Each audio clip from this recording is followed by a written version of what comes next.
International Conference of Paediatric. We will start 8 o'clock, inshallah, now. We'll start our first lecture, inshallah, with Dr. Amani Al-Kufaidi, with oncology and hematologically emergency. Professor Amani Al-Kufaidi, she's consultant of pediatric hematology and oncology physicians at Department of Pediatric Hematology and Oncology at King Faisal Specialist Hospital and Research Center, Riyadh, Saudi Arabia. Welcome, Professor Amani. Bismillah.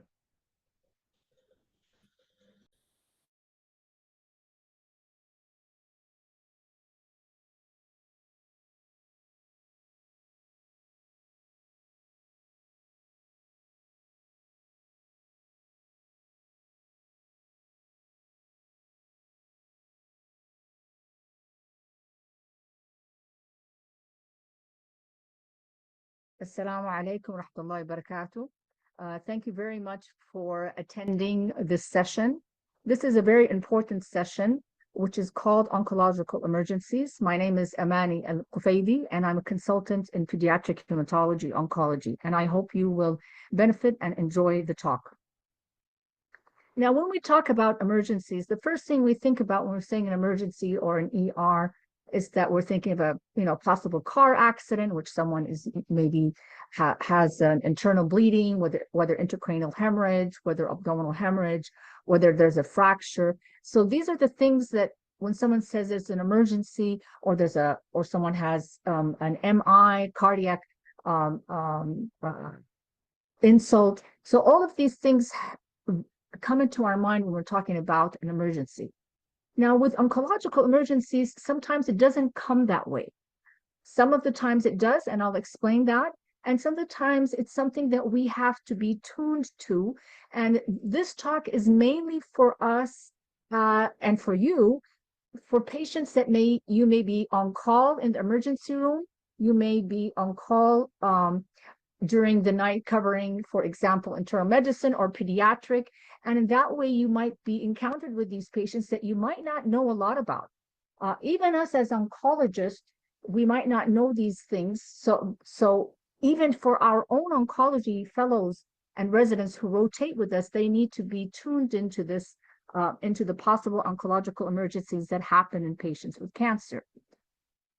Now, what's the definition of oncological emergency? It's conditions that can occur because of the cancer itself, because of the treatment the patient is receiving, or the patient may have comorbid conditions in addition to the cancer that the patient has. Now, when we face any patient, especially when we're talking about on calls or in the emergency room, even if a patient comes sometimes into the clinic, some patients, they come into our clinics for a regular clinic appointment, and we find some symptoms and signs that may indicate that we've got to act quickly. So our first assessment, if we suspect an emergency, it has to be quick. We think about what is the main complaint or leading symptom. We have to have a focus history, do baseline vital signs, and do a rapid overall physical examination. Now, one thing before we go into what are the oncological emergencies that may be encountered, oncological emergencies, by the way, can happen even before the patient is diagnosed, and one of those is tumor lysis syndrome. Another is DIC or hemorrhage. So a lot of these things, even infections or mechanical obstruction or of an organ, these could actually be the first presentation of a cancer patient when we don't know that the patient actually does have cancer. So oncological emergencies can happen before the patient is diagnosed, at the time of diagnosis, or any time during the journey of that patient through his cancer care. So these things that you have to keep in mind. Now the main oncological emergencies can probably be divided into these 4 large categories. One is hematological, the second is metabolic, the third is mechanical, the fourth is treatment-related toxicities. Now, I'm going to be talking a bit about each of them, and any one of these can happen at any time, and sometimes you may have even overlapping conditions that are happening at the same time. So the first thing we're going to talk about is the hematological emergencies that we see in children. Now, one of them is called hyperleukocytosis, and this is when a white blood cell count, when we do a routine CBC, we find that the white blood cell count is above 50,000. Now, in practice, the most common cause of hyperleukocytosis is acute leukemia. And the problem with hyperleukocytosis is that there's increased blood viscosity secondary to this high white blood cell count, and the leukocytes aggregate together. And what happens, because there's a lot of them, they aggregate, they cause stasis in the smaller blood vessels and microcirculation, like very important organs such as the brain, the lungs, and the kidneys. And what this can cause is it can lead to ischemia, hemorrhage, and even edema of these involved organs. And the clinical presentation may vary. Now, sometimes, occasionally, we do find on a routine CBC high white blood cell count, that's even if the patient is completely asymptomatic, we need to take that into consideration. However, patients may present with clinical symptoms and signs that indicate hyperleukocytosis. Mental status changes, the patient could have stroke, the patient may have renal impairment, or may have respiratory distress due to a blockage of the small vessels in the pulmonary circulation. Now, hyperleukocytosis is something that we do see more, as I mentioned, acute lymphoblastic leukemia. It can also occur in acute myeloid leukemia, and this happens both in children and adults. Our initial management of any patient who has hyperleukocytosis, especially when it's in a hospital setting, like I mentioned, sometimes some children have hyperleukocytosis, and I'll give you an example of patients with Down syndrome who may have something called the leukemoid reaction. They have high white blood cell count, but they don't have cancer. These patients that may have high white blood cell count because of underlying conditions such as Down syndrome, they might not need to have all this aggressive therapy. And other conditions we all know that have hyperleukocytosis is patients with infections. In these two conditions, we really don't need to go to the measures that I'm going to mention here. The measures that I'm mentioning here are more for children with or children or adults who have underlying acute leukemia. Our initial management with hyperleukocytosis is to give really good hydration. We usually go to 1 to 1.5 maintenance for the kids, and this can prevent the occurrence of tumor lysis syndrome and can correct metabolic abnormalities. In patients with acute leukemia, they may have not just high white blood cell count, they may be anemic. Now, if they're anemic and they're stable, we might not necessarily give them blood immediately. If they do need blood, we tend to give a smaller dose, like 5 mL per kg, and give it over a couple of hours, at least 3 to 4 hours, because you don't want to cause more stasis in the circulation. In the past, people used to lose leukapheresis. That is not a measure anymore, unless someone has symptoms of CNS symptoms or pulmonary dysfunction. Then we may consider leukapheresis, because it's a very temporary measure to decrease. And actually, a lot of times that we use it, the white blood cell count initially goes down, and then it jumps back up, and it might even become higher than before. So leukapheresis is not part of the treatment of hyperleukocytosis at this time, unless, like I mentioned, there is symptomatic CNS symptoms or respiratory distress. Another hematological complication of cancers is DIC, disseminated intravascular coagulation. And what happens in these cases, there's activation of the hemostatic system. And what happens if there's widespread intravenous disposition of fibrin and consumption of platelets and coagulation factors, and the patient may have active bleeding. Now, when we're talking about active bleeding, it doesn't necessarily mean that you can actually, there may be epistaxis, there may be bleeding from the gums, but there might not be. There might be just all over the body, ecchymosis, petechiae, bruises. As soon as you see that, you have to put in your mind that this patient may be suffering from DIC. And the problem with DIC is that it is not always easy to to diagnose. However, if you have a patient like the picture that I'm showing you, where you have multiple petechiae, really huge bruises or hematomas, these are patients that really have to be treated immediately. And usually for DIC, when we suspect DIC, we do give fresh frozen plasma. And patients with DIC, we know that they have a higher risk of active bleeding, of actually blood, especially if they're going to go for surgery, if they have, you know, a trauma, or when even when you're trying to put just an IV peripheral line, they may start bleeding excessively.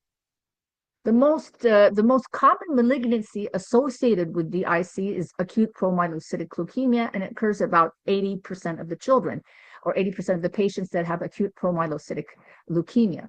Now, I'll give you an example. If you have a patient that's coming to you to the emergency room and has like these bruises all over and has a bit of a high count, a little bit of anemia, a little bit of decrease in platelet count, and has this kind of clinical picture, you might suspect one of your first differential diagnoses may be acute promyelocytic leukemia. And depending on the clinical condition, especially if you have someone with this kind of bruising, you would want to give them frozen plasma and start and adequate hydration. The laboratory findings for DIC is usually a platelet count of less than 100,000, decrease in the fibrinogen. The PT is usually increased along with the PTT, and the fibrinogen degrading products are also increased. And as you can see here, if you do a peripheral smear, you can see cystocytes, and you can see them on the arrows here. These are typical for DIC. The treatment of DIC is we need to control the underlying disease. Obviously, if it's a cancer, we need to start therapy.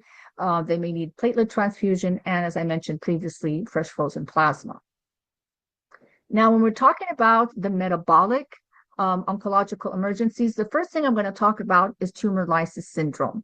And tumor lysis syndrome has a higher tendency to occur in patients with hyperleukocytosis, but it can occur even with patients without hyperleukocytosis.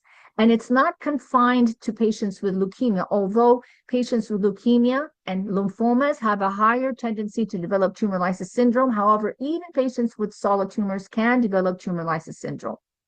Now, so it's usually, this is seen, tumor lysis syndrome is seen in cancers that have a high proliferative rate, and if they have a large tumor burden. And what do I mean by large tumor burden? Like, for example, if I see a patient with huge lymph nodes, huge hepatosplenomegaly, that's a lot of disease in the patient. And these are the patients that are more susceptible to develop tumor lysis syndrome. Now, tumor lysis syndrome also can occur after we start. It can occur actually before we start treatment, or it can occur after therapy. It's the leukemic cells are very sensitive to chemotherapy, and they release a lot of toxins in the body, including potassium. So, and I'll be talking about what are the features of tumor lysis syndrome. So, tumor lysis syndrome results from massive tumor cell lysis, and what happens is a release of large amounts of potassium, phosphate, and uric acid into the circulation. And the problem with uric acid is that it can cause deposition of uric acid and or calcium phosphate in the renal tubules that can cause acute kidney injury. And that is our one of the things that we really have to take care of in these patients with the leukemic patients or lymphoma patients when they first come to us, and we find that they have some laboratory features of TLS, then we are very concerned that they may develop acute kidney injury. So there are measures that we do for these patients. So in tumor, what happens in tumor lysis syndrome is that the tumor releases these contents, which I mentioned, which causes hyperuricemia, hyperkalemia, hyperphosphatemia, and hypocalcemia. And these features of tumor lysis syndrome can occur a couple of days before or even 7 days after starting chemotherapy. Usually after starting chemotherapy, by 10 days, the incidence of tumor lysis syndrome decreases. Now, these are some of the clinical manifestations. So there are some symptoms that the patient may have that could alert you that the patient is suffering from tumor lysis syndrome. If there's acute kidney injury, the patient may have flank pain. They may not be passing urine, or there's cloudy urine. We also get worried there may be uric acid nephropathy or acute nephrocalcinosis. The uric acid nephropathy and acute nephrocalcinosis usually cause pain, and we usually diagnose them by doing an ultrasound. But they may have other symptoms, GI symptoms. They may have nausea, vomiting, or diarrhea. And they may have more severe symptoms, in which they may have dysarrhythmias, and it could cause sudden death. So tumor lysis syndrome is a very serious condition, and they could have neurological complications in the form of convulsions. Now, how do we prevent tumor lysis syndrome? The first is identify the patients at risk. The first thing we do is put an order that restrict any dietary intake of potassium, phosphate, or uric acid. And sometimes we need to keep the patient's NPO. It's a multidisciplinary care, so you would want to consult nephrology and your intensive care. And you would want to monitor the electrolytes, including phosphate, potassium, calcium, uric acid, urea, and creatinine, and lactic dehydrogenase around every 6 to 8 hours. Okay. And then you start cutting down on the time on how many times you need to do this, depending on the clinical conditions. So initially we start with every 6 hours, and then while we're starting the preventive measures and management of TLS, and then you can start to cut down into 3 times a day, or twice a day, or once a day, depending on how quick these electrolytes are being corrected. Now, these are some of the measures that we use. We give allopurinol, which blocks the production of uric acid.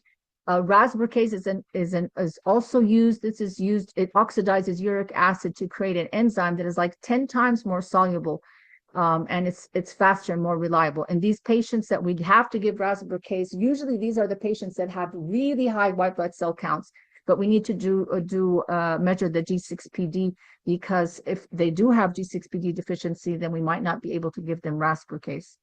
We also want to give IV fluid hydration, at least 3 liters per meter square. We have to have a strict intake output, do a daily weight. In the past, we used to alkalize the urine. This is no longer recommended. So the main thing is giving something to decrease the uric acid, which is usually allopurinol. Rasburcase is used for the really severe cases of hyperleukocytosis. Give them IV fluid hydration and monitor the fluid intake. That's for the hyperuricemia. Now, management of hyperkalemia in tumor lysis syndrome, like I mentioned previously, we want to restrict the dietary intake of potassium. Don't put any potassium in the IV fluid. You can give chiaxylate, which binds potassium in the intestine. Sorry, that should be with potassium binders like sodium polycitrine sulfonate.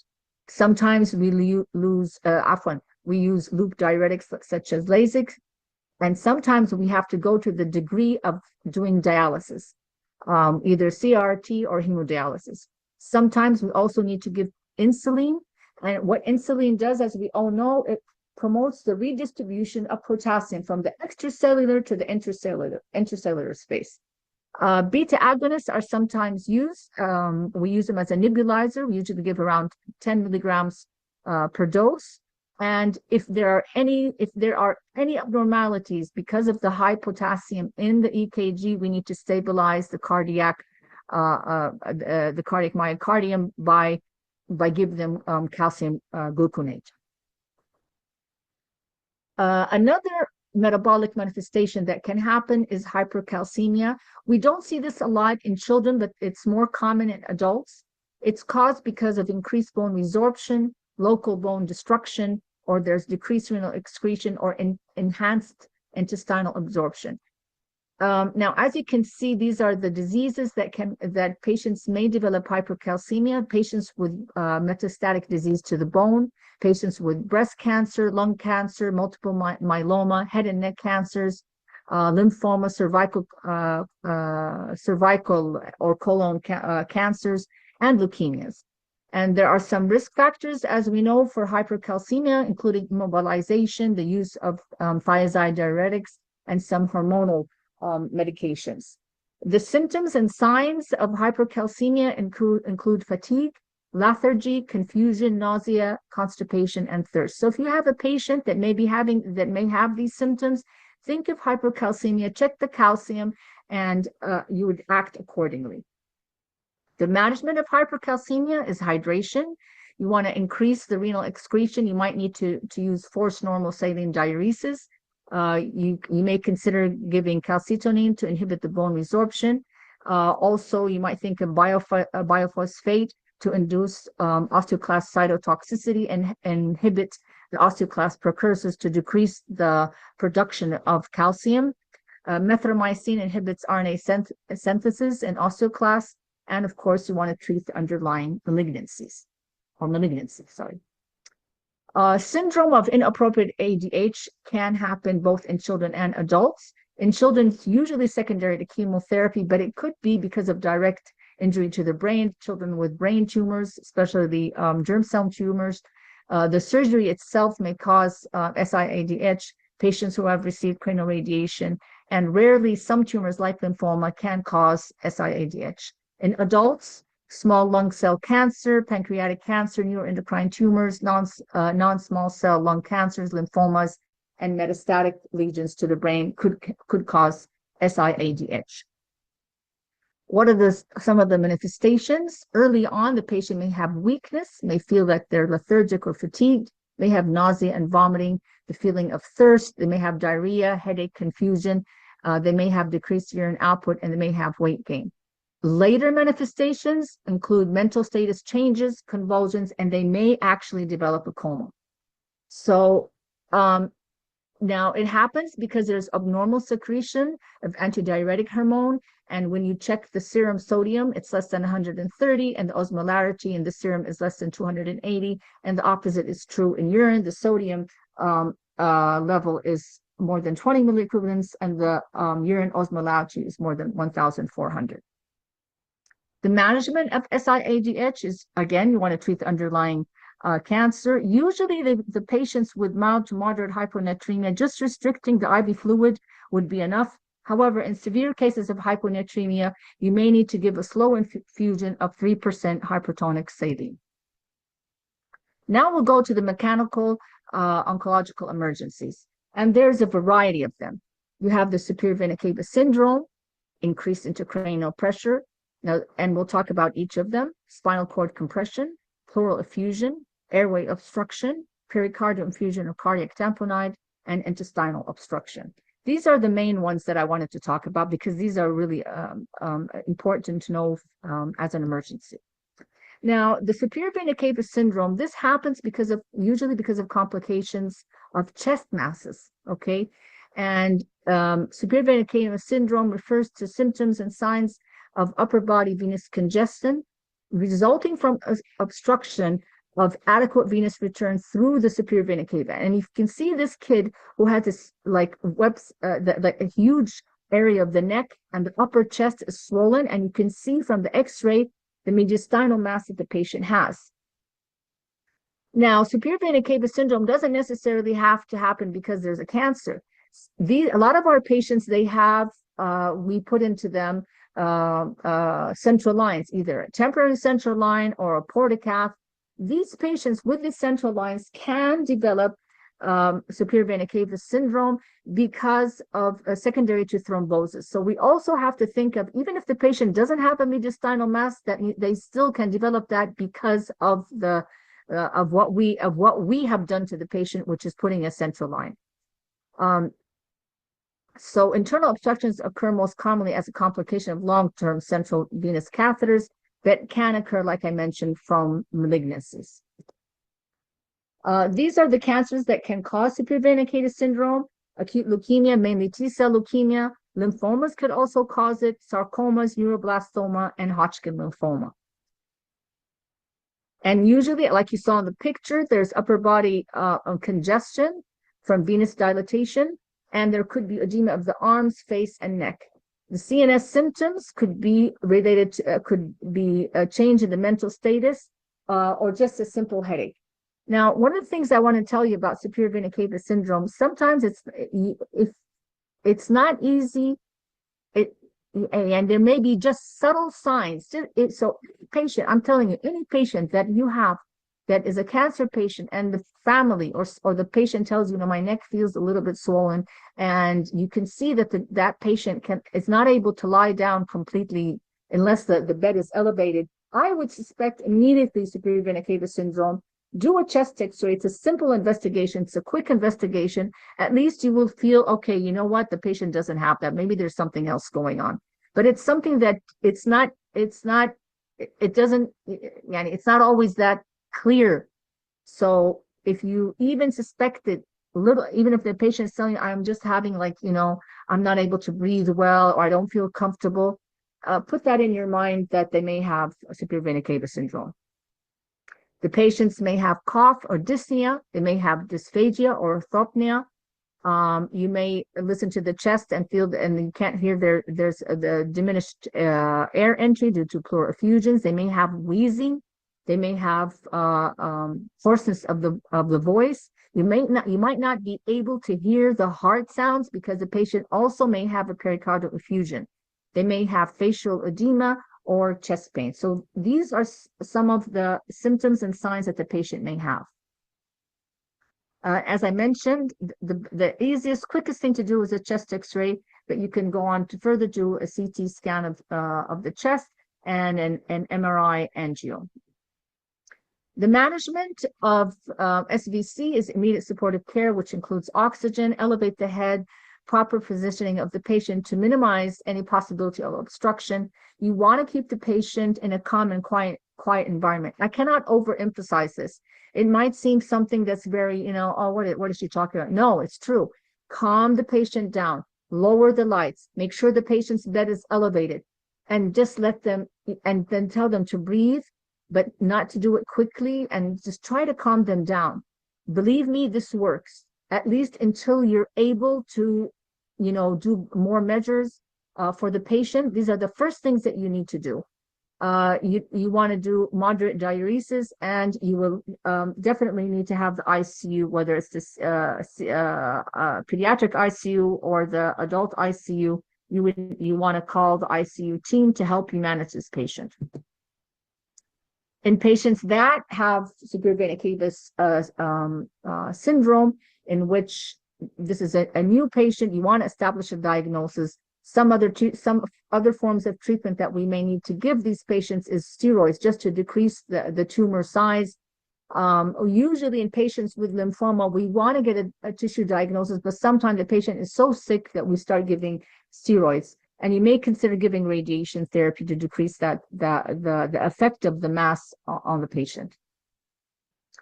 The next topic for mechanical is increased intracranial pressure. And the causes of increased intracranial pressure could be the patients with primary brain tumor, could be because of metastatic lesions in the brain, could be because of intracranial hemorrhage, could be an infectious etiology. I'll give you an example.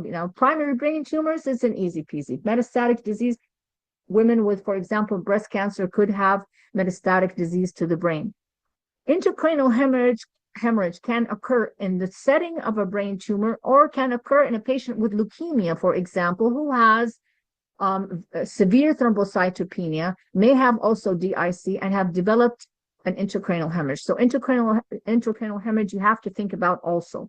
An infectious cause. Patients with cancer are on multiple immunosuppressive treatment, and they're more prone to develop infections all over the body, including the brain. So these are the main causes of lesions within the brain that cause increased intracranial pressure.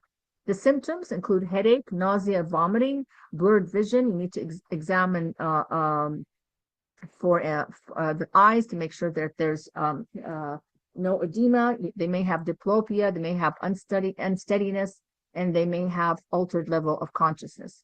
And they may have a headache, as I mentioned, which is usually worse in the morning, and it's worse with cough, and sometimes it's relieved actually by vomiting. Some of the signs are bilateral papillar edema. It's present in about 50% of the patients. They may have nuclear rigidity, and they may have new onset of convulsions. And the focal signs that a patient develops depends on the tumor location, or the hemorrhage location, or the lesion from an infection. First investigations, if you have a patient with suspected increased intracranial pressure, the first thing you want to do is CT scan of the brain. You would love to do an MRI of the brain, but an MRI of the brain takes a long time to be, it's not that easy to be done. However, a CT scan can be done as an emergency immediately. These are some of the measures that we do, is giving the patients corticosteroids. We give dexamethasone because it has good CNS penetration. If the patient is getting, is rapidly deteriorating, they need to be intubated and hyperventilated. And in some instances, we give mannitol as an osmotic diuretic. Now, the next mechanical obstruction is spinal cord compression. Now, spinal cord compression can happen because of an extradural tumor, an intramedullary tumor, or extramedullary tumor. Okay, so basically tumor in any of these sites could cause spinal cord compression. The issue with spinal cord compression is that you need to recognize it as early as possible. Usually, if we're able to recognize that there's spinal cord compression within 24 to 48 hours maximum of the patient's onset of symptoms, we have a chance of reversing that effect. Unfortunately, if we miss out on that time frame for spinal cord compression, then the patient may become paraplegic indefinitely. So it's very important. Now, I'm not sure if I have it in the next slide, but just that you remember, the most common symptom for kids in general, whether cancer or not cancer, is abdominal pain. Rarely will you see a child telling you he has back pain. If there's a child who complains of back pain, you really need to make sure, especially if, of course, you're talking about a cancer already who has cancer.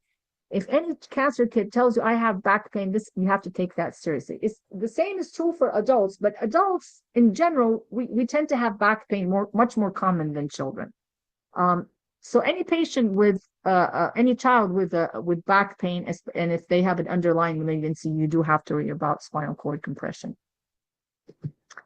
The most common initial symptom is back pain. If spinal cord compressions is a red flag, which occurs approximately 90% of the patients. They may have other symptoms such as coughing, pain more when coughing or sneezing or straining, and it's worse when they're supine. They may have weakness. They may have loss of gait and paralysis. They may have sensory loss, or they may have loss of control of the bladder and sphincter.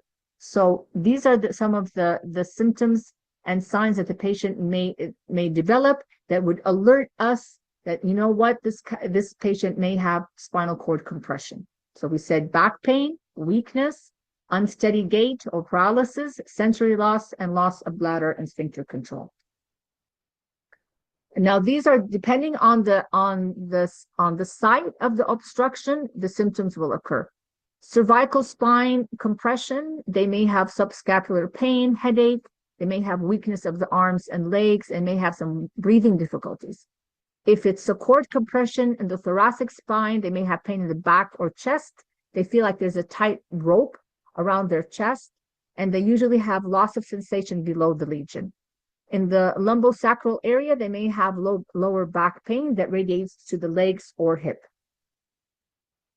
They may have some motor weakness, such as sensory impairment or autonomic dysfunction. They may have something called the Coda equina syndrome, which presents as urinary retention and overflow incontinence. And you want to check for sensation of the buttocks, the posterior superior thighs, and the perineal region. The reason why I went more into spinal cord compression is, like I said, if we're able to diagnose these patients early, we can prevent permanent paralysis.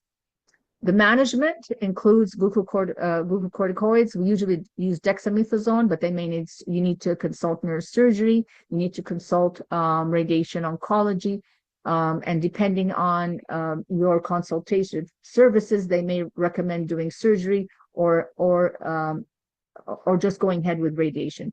The best thing is that if the patient has a chemosensitive tumor, is to start the patient on chemotherapy in general. Another mechanical complication is pleural and pericardial effusion, and this is caused by movement of fluid in the potential spaces, either the pleura or the pericardium. Now, this fluid may be exudative because of the primary malignancy, but it could also be an inflammation or infection or transudative. So it's not necessarily it's not necessarily caused by the tumor itself. It could be caused by an infection. So any patient with a tumor could develop pleural or pericardial effusion that's related to an infectious process. In the causes of pleural and pericardial effusion in children could be Hodgkin or non-Hodgkin lymphoma, acute lymphoblastic leukemia, especially in the kids that have high white blood cell counts. It can also occur in germ cell tumor. In adults, it can occur in lung cancer, breast cancer, GI cancer, lymphoma, leukemia, melanoma, sarcoma, and mesotheliomas. So there's a variety of cancers that can cause pleural and pericardial effusions. The symptoms of pleural and pericardial effusion could be dyspnea, chest pain, cough. They may have respiratory distress, and it may lead to cardiac tamponade. The diagnosis is fairly easy from some of the symptoms, and then when you examine the patient, you might not hear some good air entry, and you just do a plain X-ray, and you would see the pleural and or pericardial effusion. Management. Now, not all the patients. It says here direct. We want to remove the fluid, yes, but sometimes this is not something that's easy, and the patient might actually get worse. So this is, again, a multidisciplinary approach where you need an intensivist, you may need thoracic surgery, you may need pediatric surgery, depending on the case, and you need to take the whole patient into context. So if you have a patient with mild to moderate, for example, mild to moderate pleural effusion, but the patient is maintaining the vital signs, maintaining his respiratory rate is okay, his ABG is okay, this is a patient that you might not immediately want to remove the fluid. But this is a patient that you're going to be watching very closely. And most of the time, we put these patients in the ICU in the event that they get worse, and we need to directly remove the IV fluid. Cardiac tamponade is actually a serious consequences of pericardial effusion, and it occurs when the fluid accumulation actually compresses the heart chambers, and it reduces the venous return and could cause a decrease in the cardiac output. The treatment of cardiac tamponade most of the time is oxygen, bed rest, leg elevation, and the patient may need to have pericardiocentesis. Cardiac tamponade from the physical findings includes the Beck's triad, which is hypotension, elevated venous pressure, and muffled pericardium. They may have tachycardia also, and in severe cases, they may have pulsus paradoxus. The next mechanical obstruction that may happen is acute bowel obstruction or intussusception. It's usually secondary to an external compression, constriction, or internal obstruction. Constriction can occur from adhesions or strictures, and this is something that's more common in patients post-surgery. Internal obstruction from intussusception is often related to a mass, an intramural lymphoid hyperplasia that we can see in acute lymphoblastic leukemia or in non-Hodgkin lymphoma such as Burkitt's lymphoma. So one of the common presentations for patients with Burkitt's lymphoma is acute bowel obstruction due to intussusception. And this is a patient that had, on the X-ray, you can see that there are multiple fluid levels. So just doing a plain X-ray, if you have a patient that you suspect has an obstruction, just do a plain X-ray. How would you figure out the patient has obstruction? They may have abdominal distension, abdominal pain. They may or may not have bloody stools. And you might be able to palpate a mass, and you wouldn't be able to hear the bowel sound. So just doing a plain X-ray, you could find out if the child has or the patient has acute bowel obstruction. Management of acute bowel obstruction is hydration. We put an NG tube, keep the patient's NPO. If there's any electrolyte imbalance, you want to correct that, and you would want to consult for, the surgeons. Now, the last part of the oncological emergencies is infections. Now, I didn't put all the infections. I just put more of the serious ones.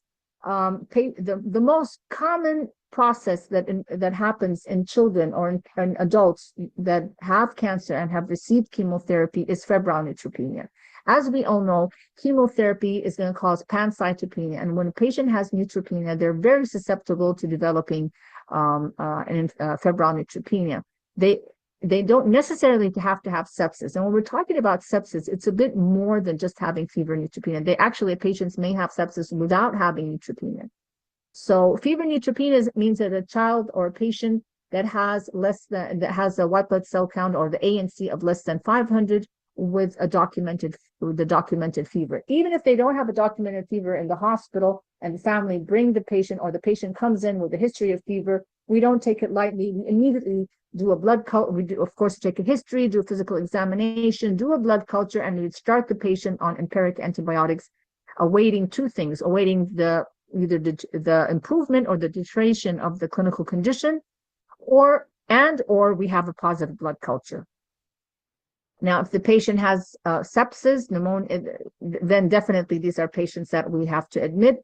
We have to make, and if they're already admitted, let's say that you have a patient on the ward and the nurse calls you because the blood pressure is dropping and the patient did have a fever, then you would suspect the patient have sepsis. Now, another thing to know about cancer patients is that they might not have a fever. So if you have a patient that has a decrease in the blood pressure, you need to take it seriously, because they might not, at the moment that the nurse called you, they might not have a fever. So you need to keep a close eye, make sure that you've written those antibiotics and have them on board once the patient develops a fever. Sometimes if that patient is really sick, even if they don't have a fever, we just go ahead and empirically start the patients on broad spectrum antibiotics to cover gram-negative organisms initially. Unless there's something that alerts you to a staph infection, we start on covering just the gram-negative organisms, and depending on the condition, we upgrade antibiotics. But patients may develop pneumonia, typhlitis, pancreatitis. These are some of the serious infections. However, patients may have just a nail infection. They may have subcutaneous abscess formation. They may have an ear infection. These are not oncological emergencies, but I just wanted to highlight that any cancer patient can develop infection anywhere, but these are the serious ones. What are the symptoms and signs? The patient could have fever, may not have fever. You want to do a physical examination. You would order a CBC differential, blood culture, urine, sputum, pharyngeal cultures. Now, you don't need, not in all patients, you would do the urine and sputum and pharyngeal cultures. It would depend on the clinical condition. You may need to do a chest x-ray, CSF studies if it's clinically indicated. And like I said, you want to give medications that mainly cover gram-negative organisms, unless there's something in the history or something that's happening with the patient that alerts you to a gram-positive organisms. Now you're going to start also seeing some things that when I was a resident, we didn't see.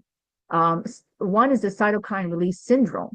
Now, a lot of the patients now, adults and children, are receiving something called CAR T cell therapy, which is monoclonal antibodies, and they develop the cytokine release syndrome. And these are patients that may have fever, hypotension, and respiratory distress. So if a patient has had CAR T cell therapy and comes to the emergency room with fever, fever and or hypotension and or respiratory distress, you would want to treat these children immediately. You would want to give them interleukin-6 inhibitors, steroids, and of course IV fluid and whatever is required for the patient otherwise. But this is a treatment of cytokine release syndrome. Another complications that we're seeing now more frequently is immune checkpoint inhibitor related toxicities. These are some of the immune checkpoint inhibitors that are being used now in cancer patients. Any of these medications that end up with MAP, durvalumab, nivolumab, pembrolizumab, these are what we call immune checkpoint inhibitors. And what happens with these medications, they can cause colitis, hepatitis, myocarditis, and pneumonitis. Sorry. The management is high-dose steroids and immunosuppressants. So I'm coming here to the conclusion, just a few points to remind us. Oncological emergencies can be due to direct or indirect result of the cancer itself, of the treatment we're giving, and or comorbid conditions. A point here is, I'll give you an example of a comorbid condition, and this happens. A patient with leukemia who's being treated with, our chemotherapy, blah blah, and the patient suddenly develops severe abdominal pain in the abdomen, in the right lower quadrant, and the patient developed appendicitis, and the patient was treated, went to surgery, and everything was fine. But these patients, cancer patients, get everything else that any other patient without cancer can have. Another thing to remember, oncological emergencies can occur anytime during the journey of cancer, even before the cancer is actually diagnosed, or at diagnosis, or after diagnosis, or at relapse. Your first assessment needs to be quick. You need to include the main complaint, focus history, vital signs, and a rapid overall physical examination. And always remember, always remember, consult. It's a multidisciplinary approach. Consult nephrology, consult the ICU, consult pediatric surgery, consult infectious disease, any or thoracic surgery, whatever. Don't do this on your own if you are at a point where you are not sure what's going on. And even if you're sure what's going on, it's a multidisciplinary approach to take care of these patients. I think this is my last slide. Thank you very much, everyone, and I hope you benefited. And if you guys have any questions, please don't hesitate to ask me. Thank you. To our third lectures with Dr. Ilham Al-Qahtani. She will speak about ocular emergencies in children. Dr. Ilham Al-Qahtani, she's a chairman and consultant of Paediatric and Strabismus Department of Ophthalmology. She's working in King Faisal Specialist Hospital, a research center in Riyadh, in Saudi Arabia. I think this is also one of the exciting for us in emergency, because we are dealing with the subspecialties area about the ocular injury in children. Welcome, Dr. Ilham.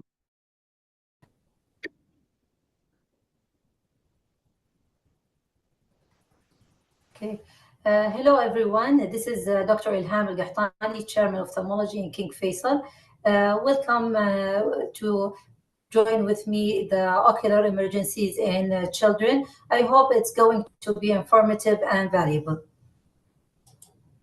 So today we will review together the normal anatomy of the eye, and we'll discuss the basic component of the eye exam, and we will start some ocular emergencies history with their initial management.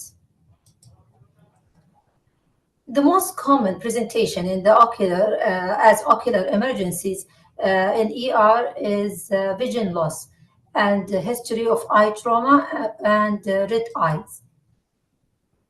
So the most important question you have to ask as emergency physician to ask about the onset of the vision loss, if it's unilateral or bilateral, is it transient or permanent, if it's associated with pain or not, and the redness or the associated factors like history of contact lens wearer, or trauma, history of a trauma, history of discharge, details of the discharge, if it's associated with photophobia, and if there is medical history of diabetes or any chronic disease. So the most important component of the eye exam in emergency, you have to check the vision of the patient, either by using the Snellen test or any tool for vision exam. So as you know, the normal anatomy of the eye, to start with the normal transparent conjunctiva, the clear cornea, and reactive pupil, round pupil, a normal iris, and normal white sclera. And the good you have to check the red reflex to know the media of the eye is clear.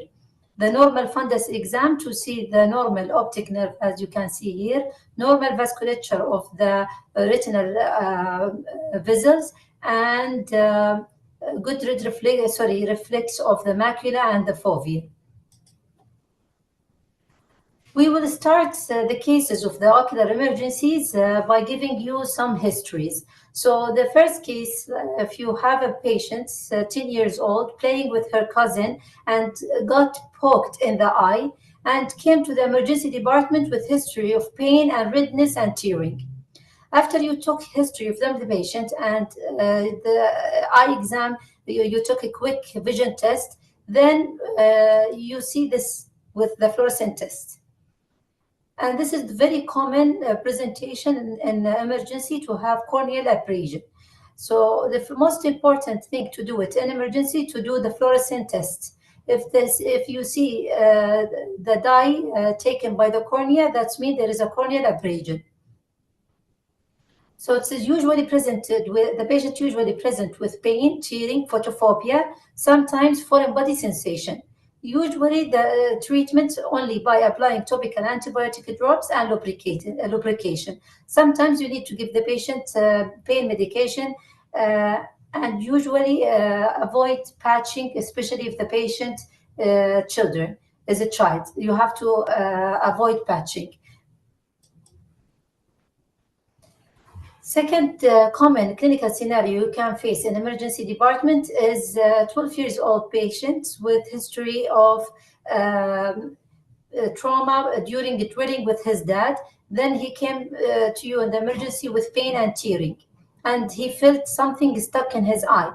After you took the history and the eye exam, you will see this foreign body in the conjunctiva or foreign body in the cornea. So it's very important in such situation to avert the eyelids, to look and search for any foreign body. So the treatment in this situation to remove the foreign body, but as emergency physician, just to apply topical antibiotic drops using the Q-tip to try to remove it gently from the lid or from the cornea.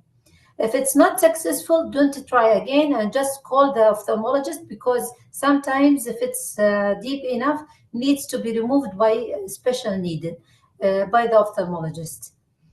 Following removal of the foreign body, you have to give the patient topical antibiotic. The third case we'll share today with you, it is the patient came from the school with history of trauma by knife. After examination, you will see this corneal or scleral laceration.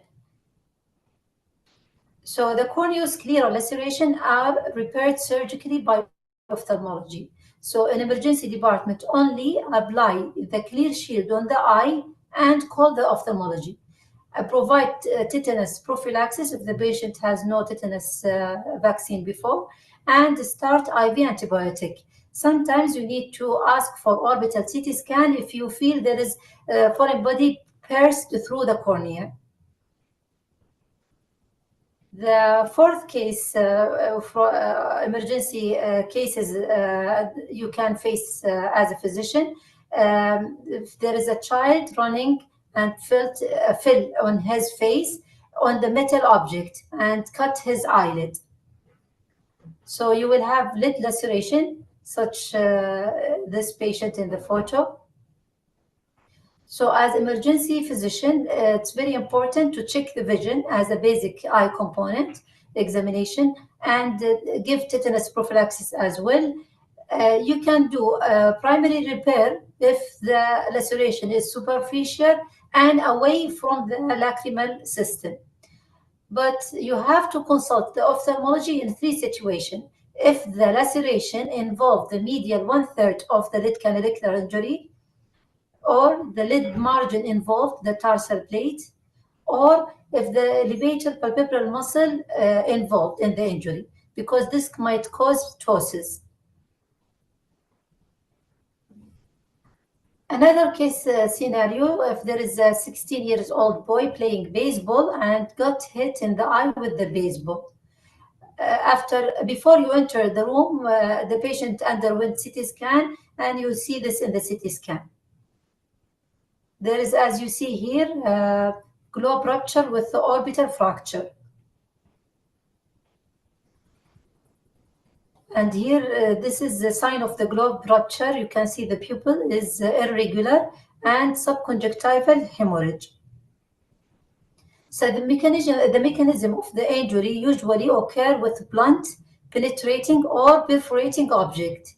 Usually patient present with pain, decreased vision, and sometimes double vision. So the signs, as you see, you saw before, it's the teardrop pupil, prolapsed iris, hyphema, and sidal test positive. As emergency physician, you have to take the visual acuity by counting finger or light perception, and to test the extraocular motility to rule out muscle entrapment. So this peaked pupil is one sign of globe rupture. This is sidal test. By applying fluorescent, you will see leak. This means the globe is open. So rupture globe, as emergency physician, you have to avoid any increase in intraocular pressure. Just apply the shield on the eye, never touch the eye. You can give pain relief, any kind of analgesic, anti-emetic, keep the patient MPO, tetanus prophylaxis if needed, and start IV, broad spectrum IV antibiotic, and consult the ophthalmology immediately. The sixth case, this patient, you ask, when you have the patient with history of a trauma, and you ask the patient to look up, and you see the patient, he can't move the eye up. You see the left eye move up, but the right eye is not moving. So what are you suspicious of? Blowout fracture, orbital floor fracture with entrapment of the inferior rectus muscle. So the orbital floor fracture, the mechanism usually a blunt trauma, and the weakest area of the orbital bone is the orbit floor or maxillary roof, which called blowout fracture. Usually the signs of blowout fracture, eyelid swelling and ecchymosis, enophthalmos sinking in the eye, double vision, diplopia, anesthesia of the cheek, inability to move the eye upward. So in emergency department, the management just ask for the orbital CT scan. It's not routinely ordered, but if you see some signs of the orbital blowout fracture, you have to order the CT scan. Sometimes a plain film may helpful. So the management as well, tetanus prophylaxis. Surgery is not always indicated. Surgery is most commonly performed after 7 to 14 days. Indication for surgery if there is entrapment of the muscle, facial hyposthesia, symptomatic diplopia, large floor fracture leading to enophthalmos. So in the beginning, just keep observation, minimal, if it's minimal diplopia and the good ocular movement, no significant enophthalmos, and tell patient to avoid any blowing their nose. Seventh care scenario, if there is 3 years old girl comes in with eye pain after getting hit in the eye with a toy truck. With examination, you find this. The blood in the anterior chamber, which is called hyphema. So blood in the anterior chamber, usually it's from the iris bleeding and usually results from blunt trauma. Significant risk of secondary bleeding in 3 to 5 days with poor outcome. So the treatment is the most important education of the patient to keep upright or bed rest with head position 30 degrees at least, and keep the shield on the affected eye, refrain from taking aspirin, and referral to the ophthalmologist. Please don't confuse between hyphema and subconjunctival hemorrhage.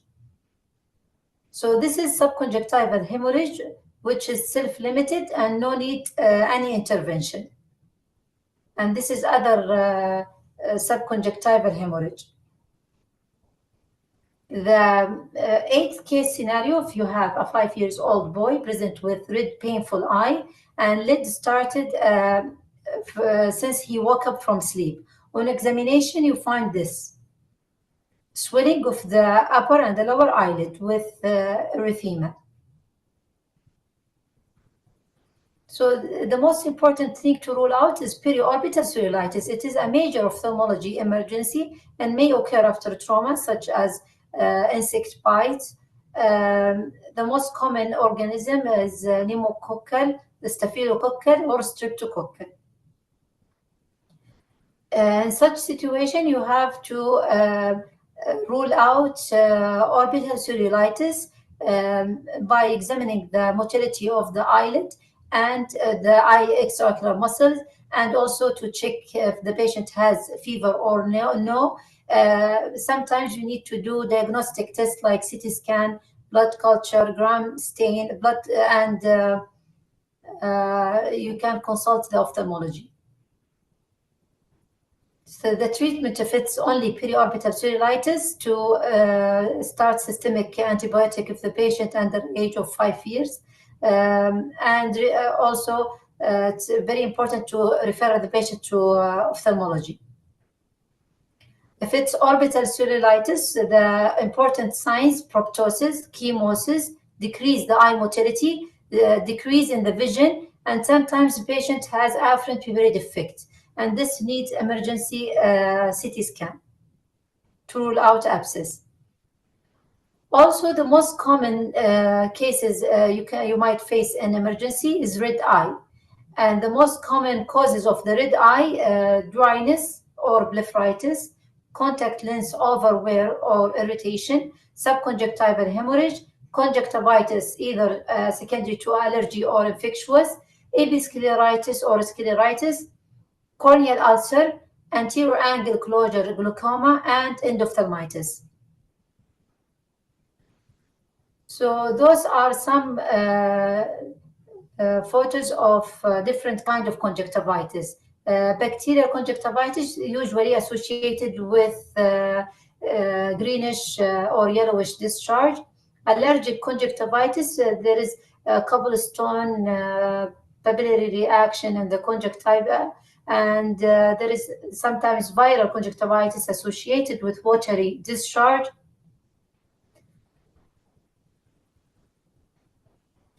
The true eye emergency is chemical burn.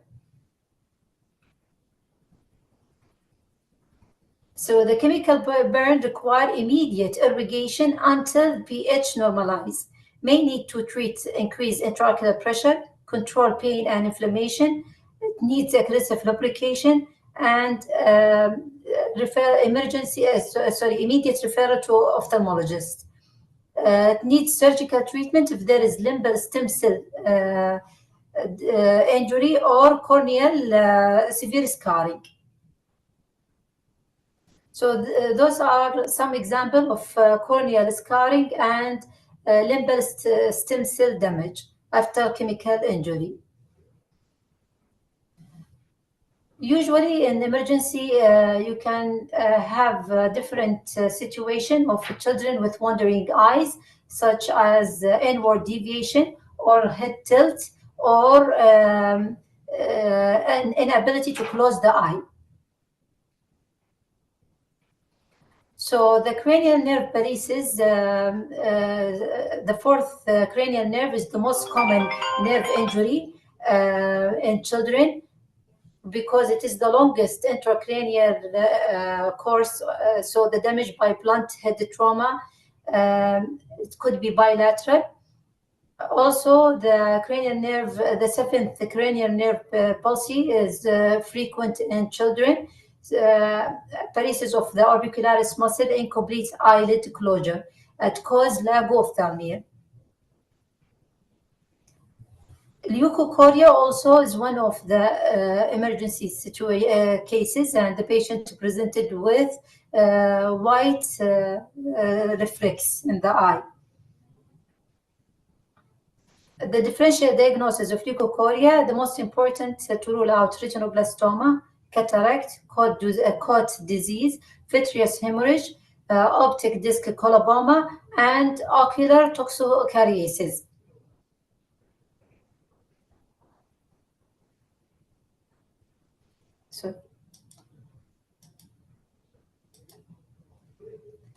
So in summary, the ocular injury is the leading cause of preventable vision loss or blindness worldwide. Over 90% of the eye injuries can be prevented with education and safety glasses. When you in doubt in any cases, you have to consult ophthalmology immediately.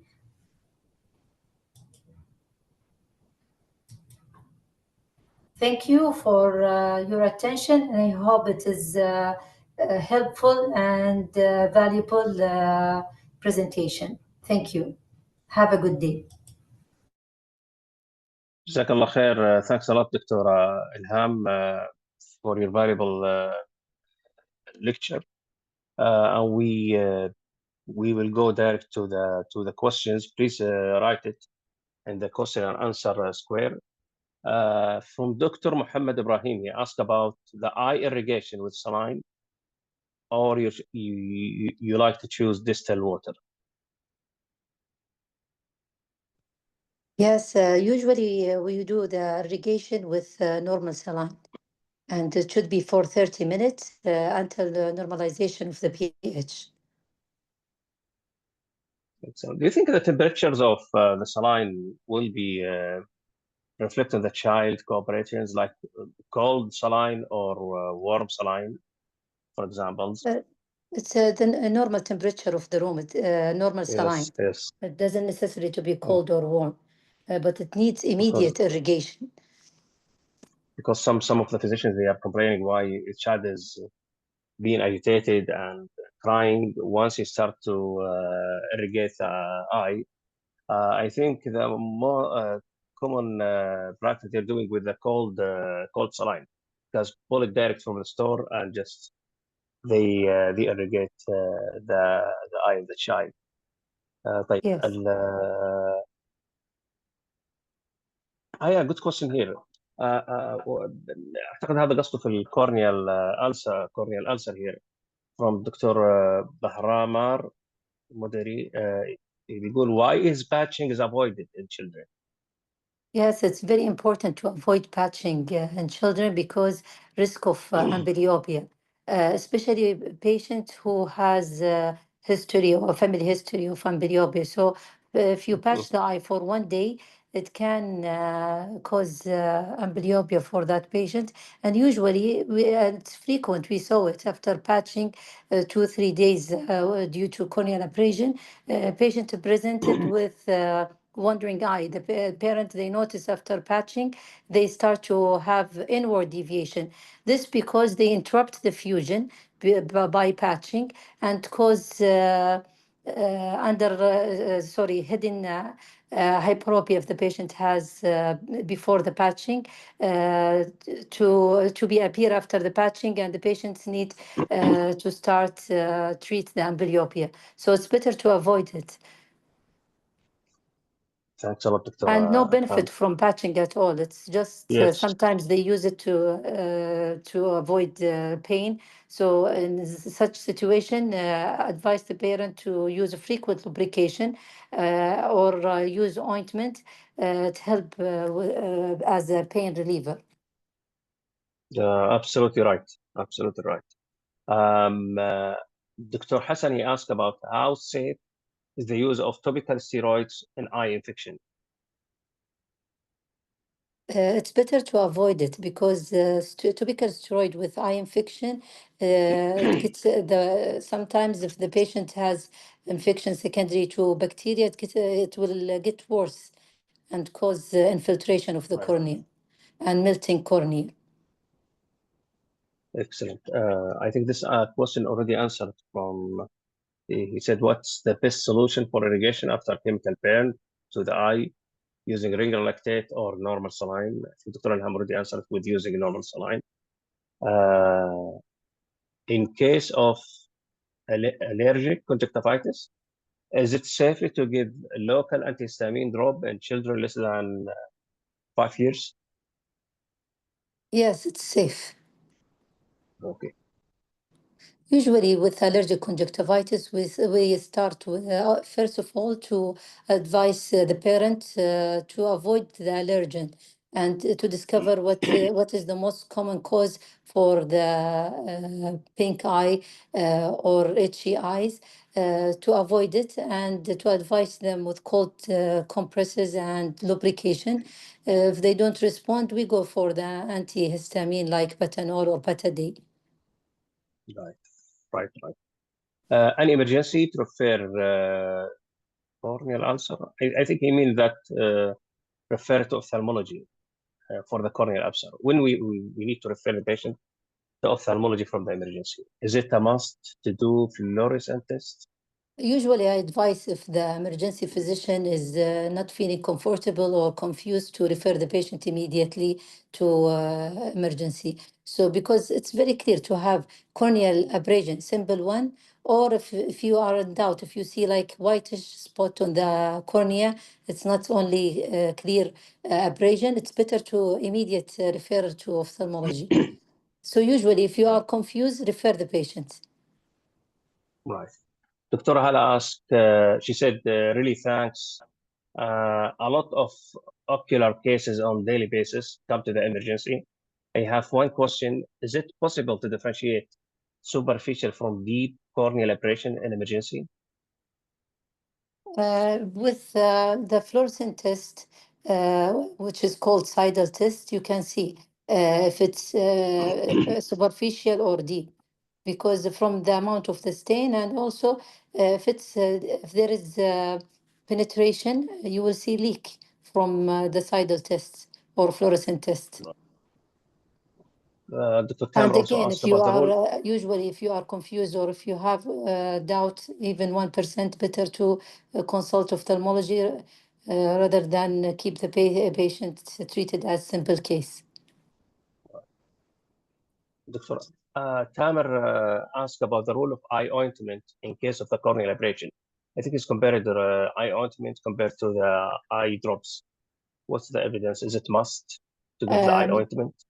I like to use the ointment because it make like isolation Barrier, layer on the yeah. over the cornea. So the pain, it's because the lid when it's the patient during blinking touching the corneal abrasion. So from there the patient feel the pain. So when you put the ointment, it's act like isolation layer and to make the pain less. So I like to use it.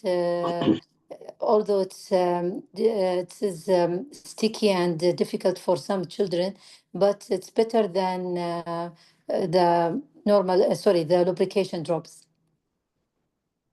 What kind of commercial you know about ointment? Is it antibiotic ointment or If it's simple, like lubricant?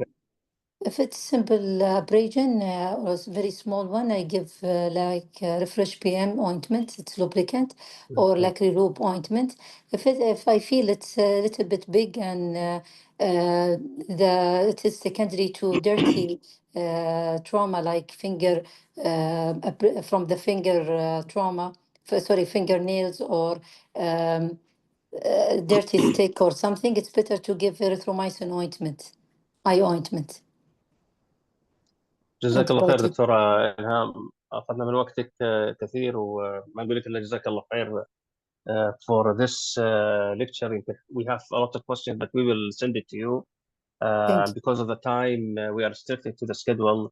We will go to the next question. Please, all the questions, you can still write the question and answer square, and we will try, inshallah, to arrange with Dr. Ilham to answer it, and we'll send it to you again. So another exciting lectures about endocrine emergency update. And maybe the last case I said endocrine, maybe 2 hours ago in emergency. So this very common case coming to the emergency with the endocrine emergency update with Dr. Bassam bin Abbas. Dr. Bassam bin Abbas is a professor, college of from at Al Faisal University. He's a consultant of pediatric endocrine at Department of Pediatric. He's working in King Faisal Specialist Hospital and Research Center in Saudi Arabia. Welcome, Dr. Bassam. Thank you very much. Bismillah ar-Rahman ar-Rahim. First, I would like to thank the organizing committee for their invitation. This is the title which was given for me, Pediatric Endocrine Emergencies. I would like to cover the subject within the next 30 minutes or so. This is the list of topics I would like to talk about, the common pediatric endocrine emergencies. The list, by the way, it's a long list, but I tried my best to summarize it into only 7 or 8 topics. I would like to talk about the diabetic ketoacidosis, hypoglycemia, adrenal insufficiency, hypocalcemia, acute diabetes insipidus, hyperthyroid crisis, and ambiguous genitalia. I will start with the most common endocrine emergency we are seeing and encountering in the emergency room, which is diabetic ketoacidosis. But before I talk about the diabetic ketoacidosis, I would like to talk about the definition of diabetic ketoacidosis. DKA is an acute metabolic complication of diabetes. Usually occurs in type 1 diabetes, but it may occur as well in type 2 diabetes as well. So timely diagnosis, comprehensive clinical and biochemical evaluation, and effective management are the key to successful management and resolution. This is a triad of diabetic ketoacidosis. DKA consists of hyperglycemia, ketonemia, and high ionic gap metabolic acidosis. And this is more details about what we mean by hyperglycemia and acidosis. Hyperglycemia usually defined as the blood glucose above 200 milligram per deciliter, and acidosis defined as a bicarb less than 15, sometimes associated with a low pH less than 7.3. Again, this is a triad, hyperglycemia, ketonemia, and acidosis, but this is further subclassification of diabetic ketoacidosis based on the severity, which can be subclassified into mild, moderate, and severe. Mild if the pH is less than 7.3 with a bicarb of less than 15, moderate if the bicarb is less than 10, and severe if the bicarb is less than 5. I know this is the long algorithm talking about the pathophysiology of diabetic ketoacidosis, but generally speaking, type 1 diabetes is a result of insulin deficiency or insufficiency. So if we don't have insulin, we'll have high counter-regulatory hormones, which are the glucagon, catecholamines, cortisol, and growth hormone. So in the presence of insulin deficiency or insufficiency, and in the presence of a stress or infection, that patient is at a high risk of diabetic ketoacidosis. So what will happen? The glycogenolysis will increase, the proteolysis will increase, and the lipolysis will increase. And this will lead to increased free fatty acid in the body, leading to acidosis and an increased lactate level. And subsequently, this will lead to hyperglycemia, dehydrations, and the complete picture of diabetic ketoacidosis. So the clinical monitoring and management is very important. What we are doing usually in the emergency room or after admitting the child to the ward, we are doing hourly or sometimes more frequently as indicated vital signs. So we have to monitor the vital signs hourly or more frequently as indicated. We have to do neurological observations for warning signs specifically and especially for what is called cerebral edema. And also we have to measure the amount of insulin given and also fluid input and output. In addition to that, biochemically, we have to measure the serum glucose frequently, electrolytes, including BUN, calcium, magnesium, phosphate, hematocrit, blood gases, and also blood beta-hydroxybutyrate as well, if it's available. So the aim of therapy is to correct dehydration, to correct acidosis, to reverse ketosis, to restore blood glucose to near normal level, and to avoid the complication of therapy, specifically, as we mentioned before, the cerebral edema. Okay. What are the indications of ICU admission? If the child has severe diabetic ketoacidosis, or if the child has a moderate diabetic ketoacidosis with one of the following risk factors. Number one, decreased level of consciousness, age, young age, I mean less than 5 years, high urea, or hypotension. So regarding the fluid management, this is what we are doing in the ER or in the floor. We have to document all the fluid given in the ER or in the way to the ward. We have to assess the degree of dehydration. And if the child is in shock, I mean, if he has poor capillary filling or tachycardia or hypotension, usually we are giving 20 cc per kg of normal saline as quick as possible and should be repeated as necessary. And if the child is dehydrated but is not in shock, usually we are giving around 10 cc per kg of normal saline over 1 hour, and this should be repeated accordingly. This is a way of measuring the fluid. There are different ways, by the way, of doing that, but this is the maintenance level in the first 10 kilograms. Usually we are giving 10 cc per kg, 100 cc per kg for the first 10 kilograms. And for the second 10 kilograms, we are giving 50 cc per kilogram. And then we add 25 ml for additional kilogram. This is called the maintenance. But also we have to calculate the deficit, and the deficit depends on the degree of dehydration. If the child has mild dehydration, this is usually considered around 3% dehydrations. If the child has moderate dehydrations, this is around 6% deficit. If the child has severe dehydration, this is around 9 to 10% dehydrations. And this is the formula we are using to measure and calculate the deficit, which should be added to the maintenance and should be corrected over 24 hours to 48 hours. Okay, once the blood glucose has fallen to the acceptable range, let's say between 13 to 16 millimole per liter, we have to change the IV fluid from normal saline to D5 half normal saline.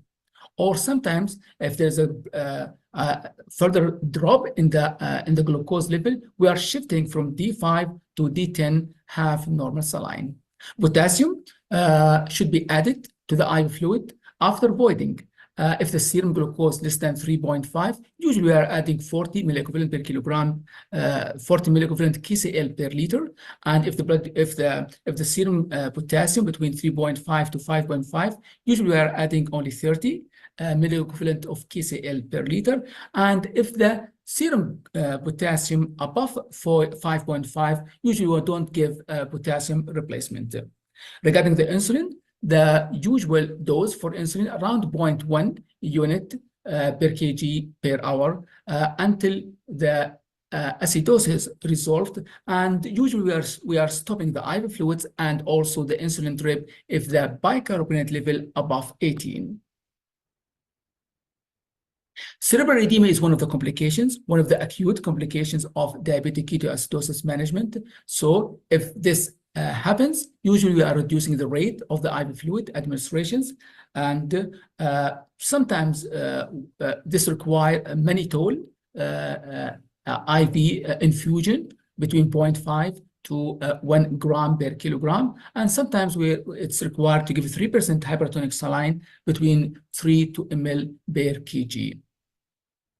And on the right side of the slide, you can see the diagnostic criteria for cerebral edema, mainly abnormal motor or cerebral response to pain, decorticate posturing or decerebrate posturing. And also in the same table, you can see some of the major criteria like abnormal consciousness or loss of consciousness, plus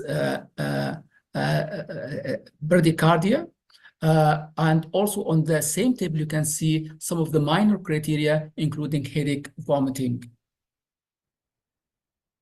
Okay, so this is another list of therapy complications. We talked about the cerebral edema, but there are other acute complications of therapy like hypokalemia, and we talked about it and how to manage it, and also acidosis, hypoglycemia secondary to insulin drip, and inadequate rehydration. But also in the same table, you can see a list of other complications, including hypocalcemia, hypomagnesemia, severe hypophosphatemia, alkalosis, CNS complications, thrombosis, pulmonary embolism, sepsis, and a long list of complications. I will move on to talk about another important endocrine emergency, which is hypoglycemia, particularly in neonates. And this is the list of signs and symptoms of hypoglycemia during the neonatal period. And we can classify it into neurogenic signs and symptoms and neuroglycopenic symptoms or signs. So usually the signs and symptoms of hypoglycemia will occur secondary to increased level of adrenaline. That's why it's called adrenergic or cholinergic symptoms and signs. And this includes jitteriness, tachycardia, pallor, hypothermia. And if the hypoglycemia was not treated, the child will go into what's called the neuroglycopenic complications. This will include lethargy, irritability, cyanosis, tachypnea, apnea, and also convulsion. This is the list of some of the causes of hypoglycemia during the neonatal period, including infant of diabetic mother. This is the commonest, IOGR, asphyxia, stress during pregnancy, erythropoiesis fetalis, prematurity, post-maturity, and other syndromes like Turner-Pickett syndrome. This is the approach to hypoglycemia. Generally speaking, we are classifying the causes of hypoglycemia into two main categories, ketotic and non-ketotic hypoglycemia. And the commonest cause of non-ketotic hypoglycemia, hyperinsulinemia, or fatty acid oxidation defect. On the other hand, if the child has ketotic hypoglycemia, the endocrine causes will include growth hormone deficiency, cortisol deficiency, and the metabolic causes will include glycogen storage diseases. The treatment of hypoglycemia, so the main goal of our treatment is to preserve the CNS, because as you know, hypoglycemia has a catabolic effect on the brain. So our aim to restore hypoglycemia, to correct hypoglycememia, especially we don't want other metabolites which are if they are accumulated, this will have a negative effect on the brain, like free fatty acid, ketones, or lactate. So our aim to restore glucose level by giving IV glucose infusion. This is the main route of glucose replacement, let me say it. And this should be given as a bolus and then as a maintenance. The usual dose around 2 cc per kilogram of D10.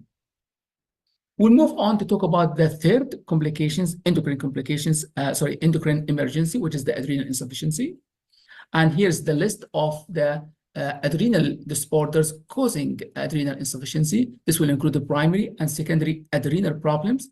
The primary adrenal problems, this will include congenital adrenal hyperplasia, also adrenal hyperplasia secondary to genetic defects like SF1 mutation, ACTH resistance, secondary to a gene defect leading to what's called familial glucocorticoid deficiency or old growth syndrome, and a list of metabolic and mitochondrial disorders.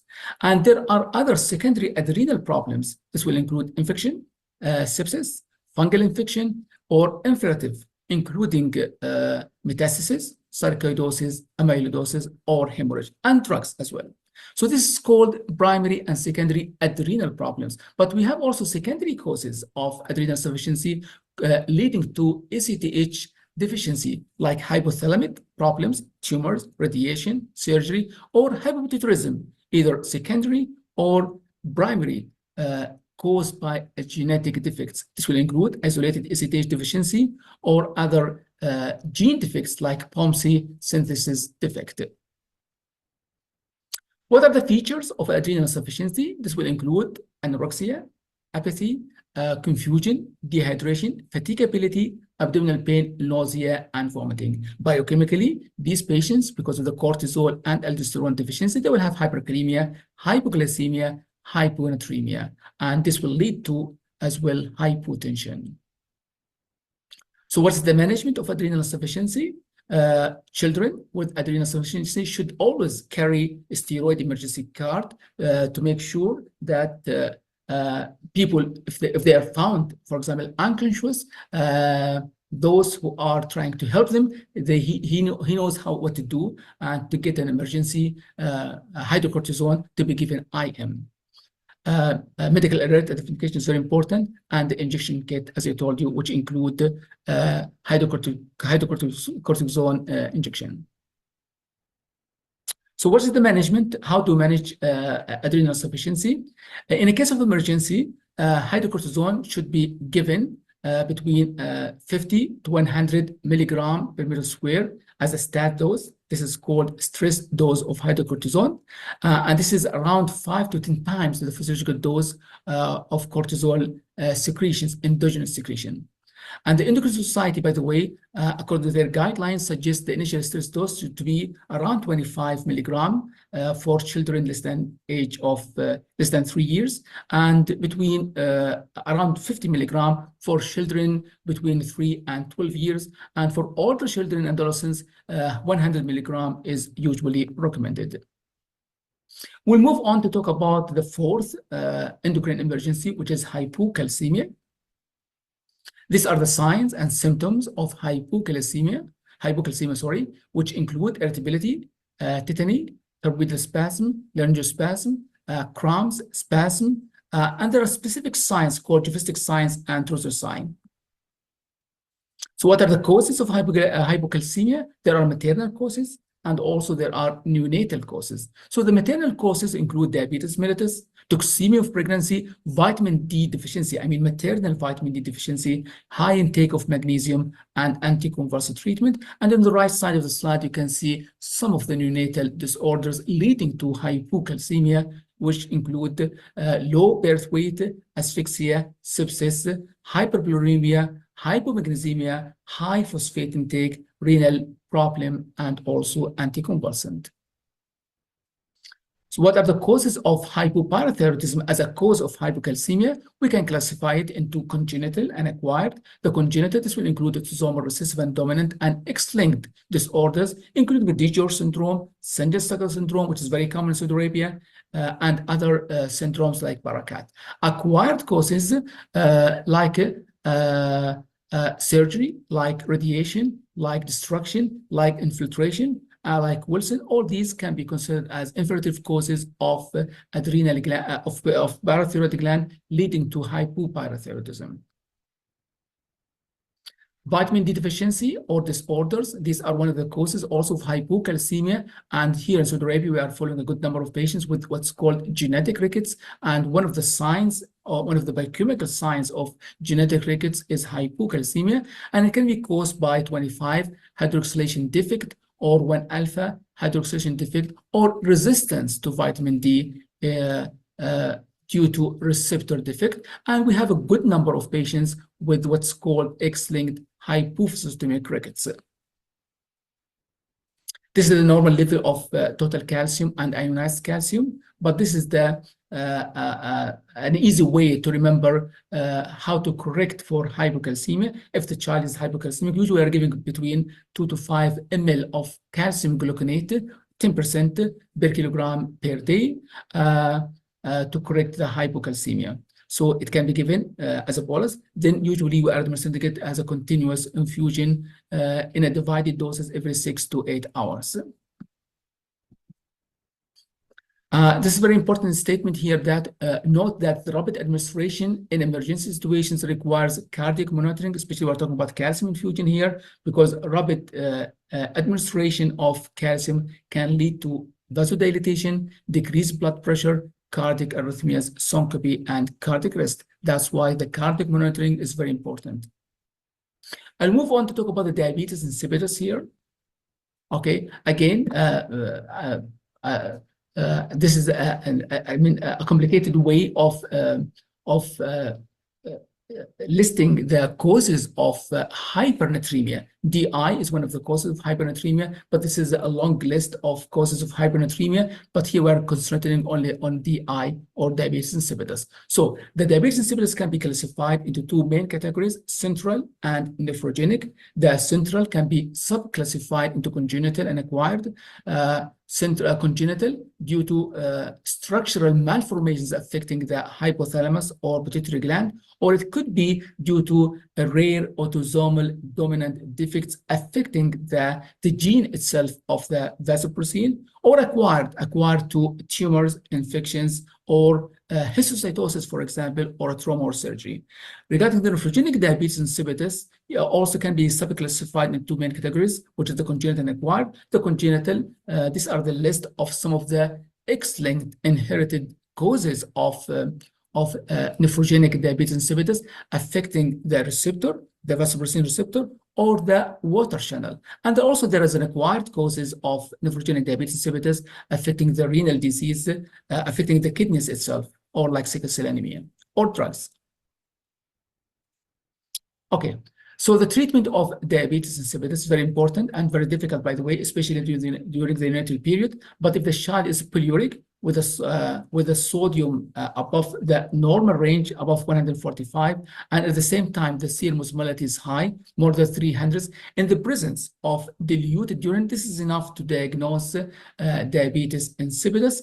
And usually in the emergency room or in the ICU, we are giving IV vasopressin to replace the AVP deficiency, and of course this needs monitoring. But there are different ways or different preparations of vasopressin can be given. It can be given IV, it can be given intranasal, it can be given sublingual, it can be given sub-Q. So there are different formulations and with a different duration of actions and different dosages. Usually we are giving IV, and sometimes we are giving sub-Q vasopressin in the emergency situation, I mean. I will move on to talk about the fifth, I think, endocrine emergency, which is the hyperthyroid storm. Okay, so these are some of the symptoms and signs of hyperthyroidism: difficulty in gaining weight, irregular heartbeat, tachycardia, high blood pressure, diarrhea. The skin will be moist and warm. The child will be nervous, irritable, having trouble concentrating, bulging eyes, proptosis it's called, including also thyroid enlargement. So the treatment for the hyperthyroid storm, we have two ways of treating that. We have the antithyroid medications like PTU and methimazole, and these two medications inhibit the thyroid peroxidase, which is an enzyme involved in production of T3 and T4. But at the same time, we have another drug. It's called inorganic iodine, which is the saturated solution of potassium iodide. We are giving this medication. This medication prevents the release of preformed thyroid hormone from the thyroid gland. This should be combined with the beta blockers. Usually, we are using propranolol to inhibit the peripheral conversion of T4 to T3. At the same time, the propranolol will block the adrenergic symptoms and signs of hyperthyroidism. Steroid, also we are using that in the thyroid storm to inhibit again the peripheral conversions of T4 to T3. I will move on to talk about the last endocrine emergency, which is the ambiguous genitalia, which is not only a medical emergency, by the way, it is a social and medical emergency.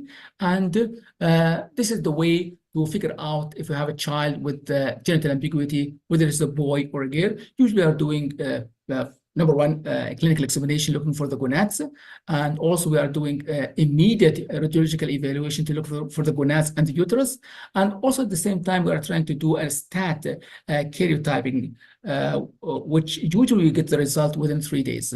So by doing the karyotyping and by doing the clinical and the radiological evaluation, we can tell if this is a boy or girl. So if the chromosomes are XY and if the gonads felt clinically or seen radiologically, most likely we'll be dealing with a boy who's underfertilized.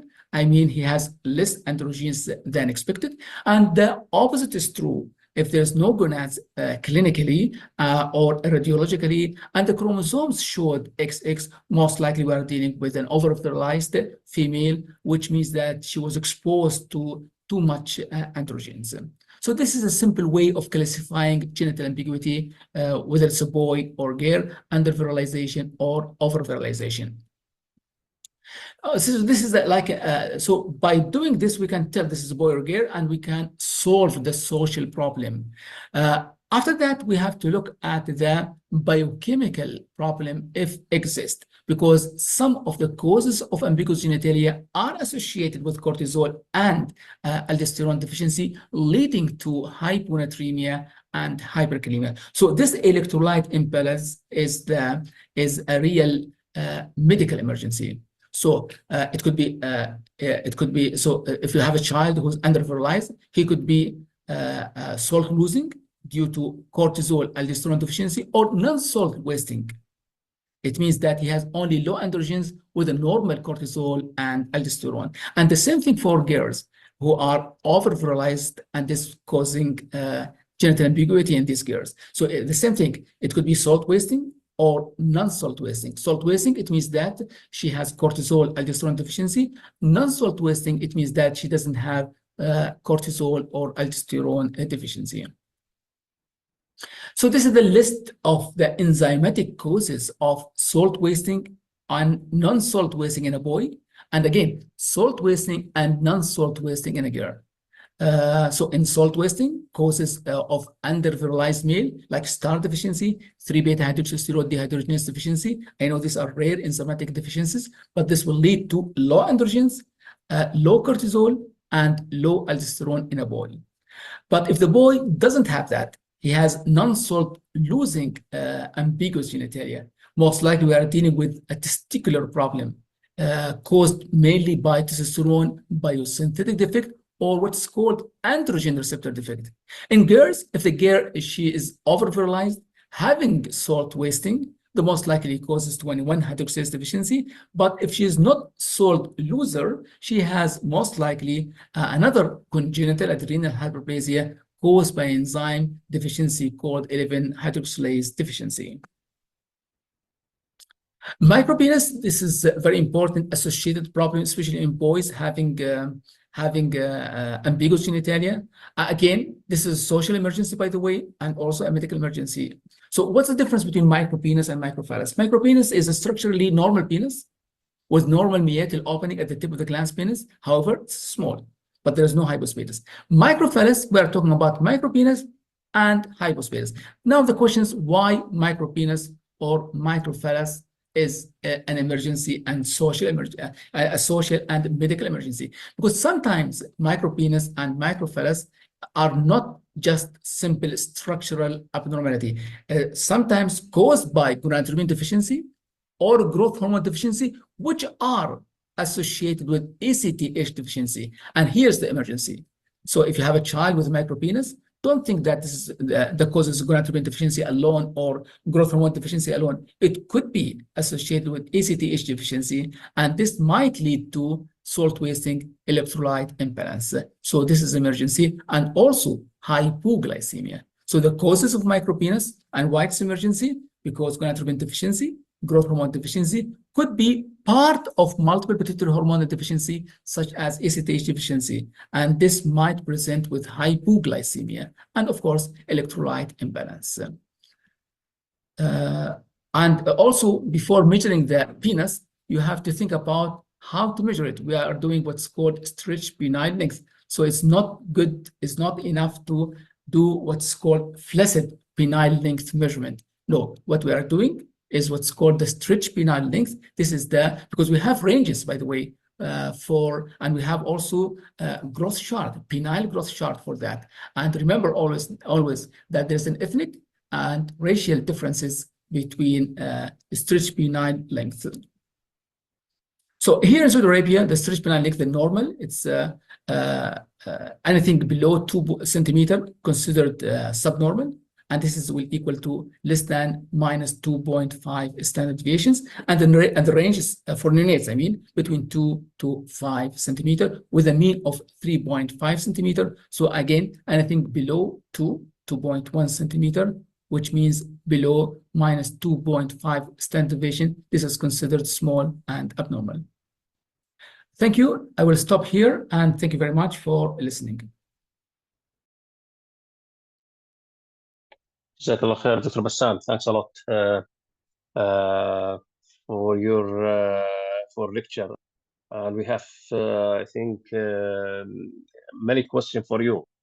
First question from Dr. Muhammad about the stress steroid dose and adrenal insufficiency. Is it just one stat dose or frequent dosing regimen? تفضل دكتور بسام. Thank you very much, number one, for inviting me to this great conference. Can you hear me or not? Yeah, we can hear you. Good. Okay. Okay. So the stress dose, if we are talking about, the stress dose of hydrocortisone, usually, as I mentioned, we are giving like between 50 to 100 milligram of hydrocortisone per meter square per dose. This is called a stress emergency dose of hydrocortisone. But after that, yes, maybe 6 hours after giving or 8 hours after giving the stress dose, we have to give again a stress maintenance dose, which is again between 50 to 100 milligram per meter square per day, divided every 8 or every 6 hours for 1 to 2 days until the stress is over. Okay. Another questions from Dr. Rufaida Sabah. Is the administrative of calcium gluconate need normal saline dilution? That's true. Usually we are preparing that with the pharmacy. It depends on the protocol of the hospital. The answer is yes, we can give it as a push, but as a maintenance, not as a maintenance, I mean as a replacement, usually we are diluting it, and it depends on the age of the child. But usually what's good in our hospital, because they are preparing everything for us, we're just calculating the dose, and it can be given diluted over hours, right? Dr. Hassan asked, but I think this is very broad answer for these questions. He asked about how to avoid the cerebral edema in a child with DKA other than slow correction of hyperglycemia. Okay, thanks God that in our hospital and over the last 30 years, we didn't encounter any patient with cerebral edema. So the fluid management is very important, by the way. Yeah, the main cause of cerebral edema, I mentioned some of the risk factors, especially being severely acidotic and the age of the child and other important points, I mentioned it. But admitting the child to the ICU, slow correction of acidosis, hyperglycemia, not exceeding like 4 liters per meter square of fluid.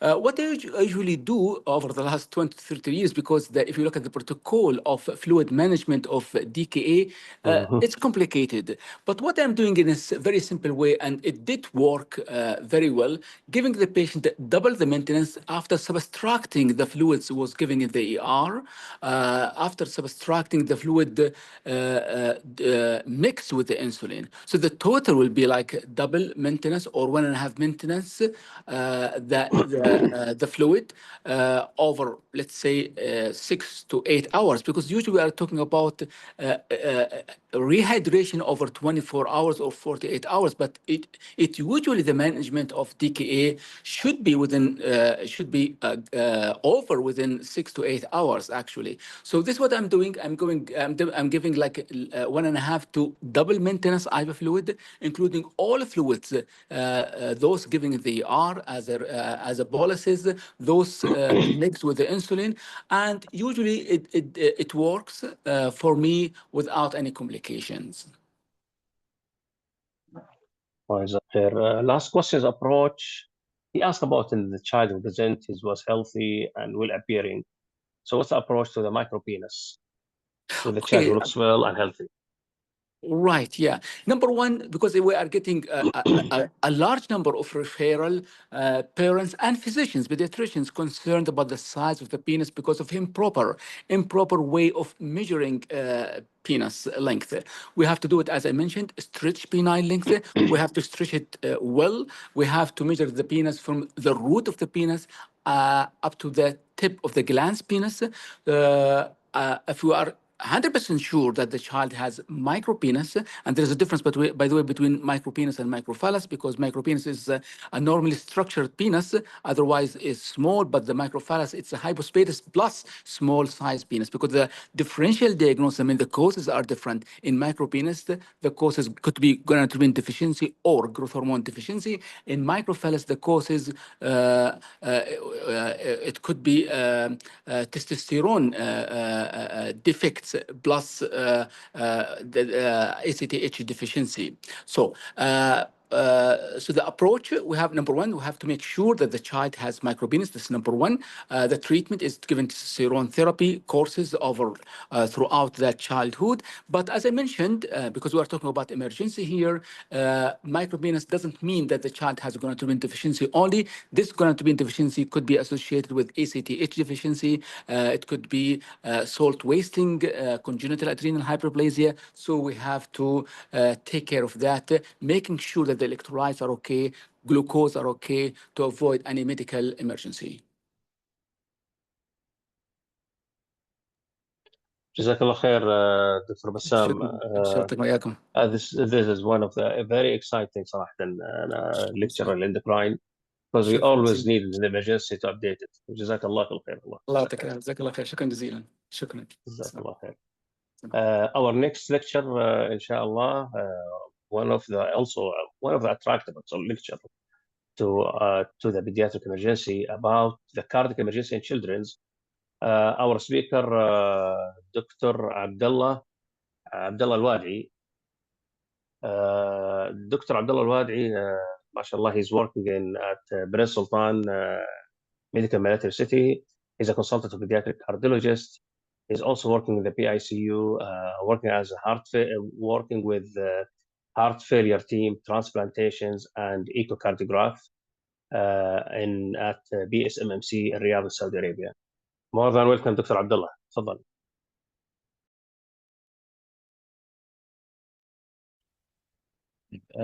Thank you for the invite, and thanks for the introduction. In the coming 25 or so minutes, we're going to discuss cardiac emergency in children. I have nothing to disclose, and to be able to understand and manage patients in the ER, we need to understand the anatomy and the physiology of the heart. We'll spend a few slides on that regard. As you all know, the heart is mainly two-sided, right heart that take care of the systemic venous return and pump it to the lung, and we call it blue blood because it's deoxygenated. And the blood that comes from the lung to the left side of the heart, we call it pink or oxygenated blood, then pumped to the systemic circulation. One of the most common presentations to the ER is a structural disease that caused by a shunt within the heart, like a VSD, like this one, where the blood goes from the left side of the heart to the right side of the heart and causing heart failure and congested lung.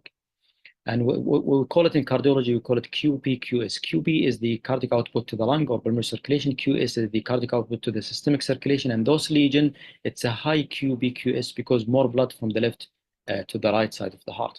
AVSD is another disease that can cause this phenomena with left to right shunt and heart failure in pediatric patients that can present to the ER with infection or heart failure symptoms. And this is what we see in the ER, a big heart in the X-ray and a congested lung and a patient with heart failure symptoms. And to understand this, because we care a lot about the ejection fraction as a pediatrician and even an adult, I will spend a few slides to explain what do we mean by that, and what's the limitation of ejection fraction and cardiac output. So this is a heart with a VSD on the right side. But if we compare it to the heart on the left side, which is a normal heart, let's say that this heart will have 100 ml, 100 cc of blood in the LA, that comes down to the LV as 100 cc. The LV will pump out of the heart through aortic valve a 60 cc, which we call stroke volume, and 40 cc will stay in the LV. And this is the normal heart with ejection fraction of 60%, which is the 60 cc stroke volume out of 100% total volume of the LV. And this gives you a cardiac output, which is the heart rate multiplied by stroke volume, 70 heart rate multiplied by 60 stroke volume. That will give you 4,200 cc or 4.2 liter per meter square per minute. Normal cardiac output for a normal human being. On the right heart, where there is a VSD, let's say there is 100 cc, comes down to the LV. The LV will eject this blood, and because there is low resistance on the right side of the heart, 40 cc will go to the right heart, 40 cc will go to the systemic circulation of the aortic valve, only 20 cc will stay in the LV after this cardiac cycle. And more blood goes to the lung, and this heart will have an ejection fraction of 40%, because 40 plus 40 divided over 100, that will give you 80%. So the systemic cardiac output for this patient is low, because it's heart rate of 70 multiplied by 40 cc of stroke volume, giving you 2.8 liter of cardiac output per minute per meter square. However, the actual cardiac output of this heart with the VSD is 70 multiplied by the 80, which is the sum of the blood that goes to the lung and the systemic circulation. That give you a cardiac output of 5.6 liter. And this patient will have a high QBQS with 1.5. But at the end of the day, this patient would be in heart failure in spite of having high cardiac output because of the shunt lesion. This patient will have congested lung, but will not have a hepatomegaly. If you don't fix this VSD and the patient kept shunting left to right, the left side of the heart will get dilated. You will have a 300 cc of blood that comes down to the LV. 180 will be bumped through the VSD to the right heart. Only 40 cc will be going to the systemic circulation. This patient will have more residual blood in the LV that's dilated, more blood going to the lung that's congested, and you will have a normal ejection fraction of 73%, because you are not counting the blood that goes to the lung in your ejection fraction, and that will mislead you. But the patient actually is in heart failure because the actual cardiac output that goes to the systemic circulation is only 2.8 liter per minute. And the QBQS is high, now it's 5 to 1. Without shunt, you might still have a problem with cardiac output. Let's see this heart with dilated cardiomyopathy. On the left side, the normal heart that we saw before with normal ejection fraction, normal cardiac output. But on the right side, this is dilated left ventricle with a volume of 200 cc in the LA going down to the LV. The LV, because it's poor, will eject only 40 cc, 120 cc will stay back, and another 40 cc will go back to the LA through mitral regurgitation. So if you calculate the ejection fraction, you might think it is 200 minus 120 of which is 80. However, in fact, this is not true, because the cardiac output is only 70 multiplied by 40, which is 2.8 liters. So this patient is low cardiac output. We were misled because the 40 cc that went back to the LA causing overestimation of the ejection fraction to 40%, while in fact it's only 20% if we subtract the 40 cc also that went back to the LA. In this heart, which is hypertrophic cardiomyopathy, the LV cavity is small, so the 100 cc that's in the LA will not be able to go down to the LV. Only 60 cc will come down, and out of that 60, only 40 cc will be bumped out, and 20 cc will stay in the heart. So if you calculate the ejection fraction, it will be higher than normal. But if you calculate the cardiac output, it is low, 2.8, because of the small stroke volume. So from the last 4 slides, we can learn that ejection fraction does not mean cardiac output. So high ejection fraction can give you heart failure, and low ejection fraction does not mean a heart failure patient. The other type of patient that can present to the ER are blue babies, where their saturation is low. We call them cyanotic heart disease. And this type of patient, the shunt is right to left, so the QBQS is low. So lower amount of blood is going to the lung in comparison to the systemic circulation. Now, the typical example of this is the tetralogy of Fallot, as you all know. Because of the pulmonary stenosis, the blood will go from the right ventricle to the left ventricle. The patient will be blue, but not in heart failure. And if you do an X-ray, you'll find this oligemic lung, and the heart shape is small. There is no pulmonary knuckle, and the apex of the heart is up because of the hypertrophied LV.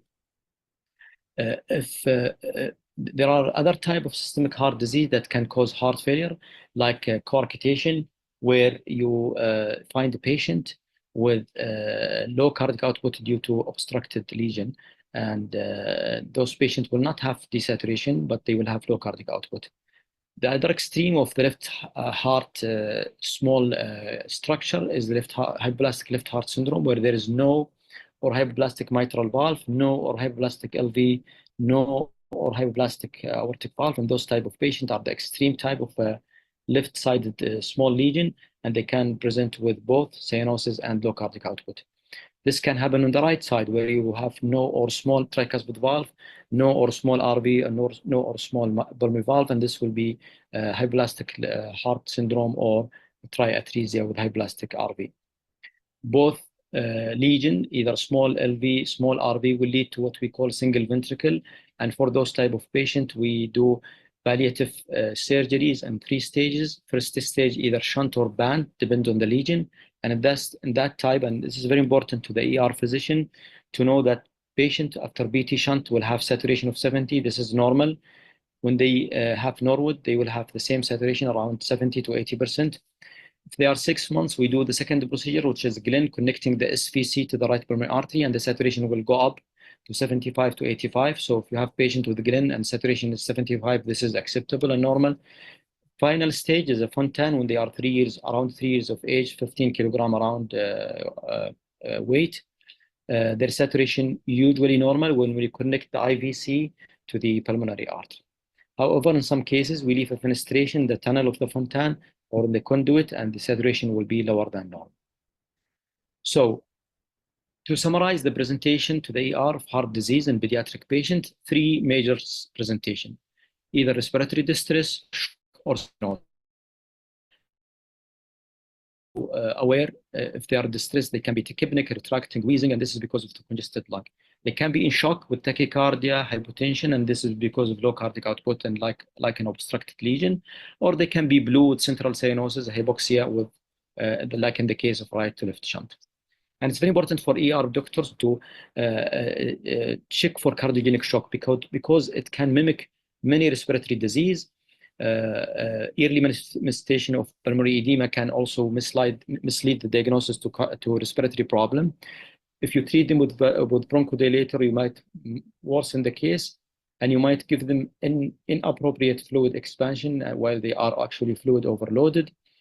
They lack obvious findings of jugular venous distension or hepatomegaly of heart failure that's common in bigger patients. And the shock status that they present with cardiac problem that can be misdiagnosed as septic shock, which is more common in pediatric patients. The same thing for metabolic acidosis.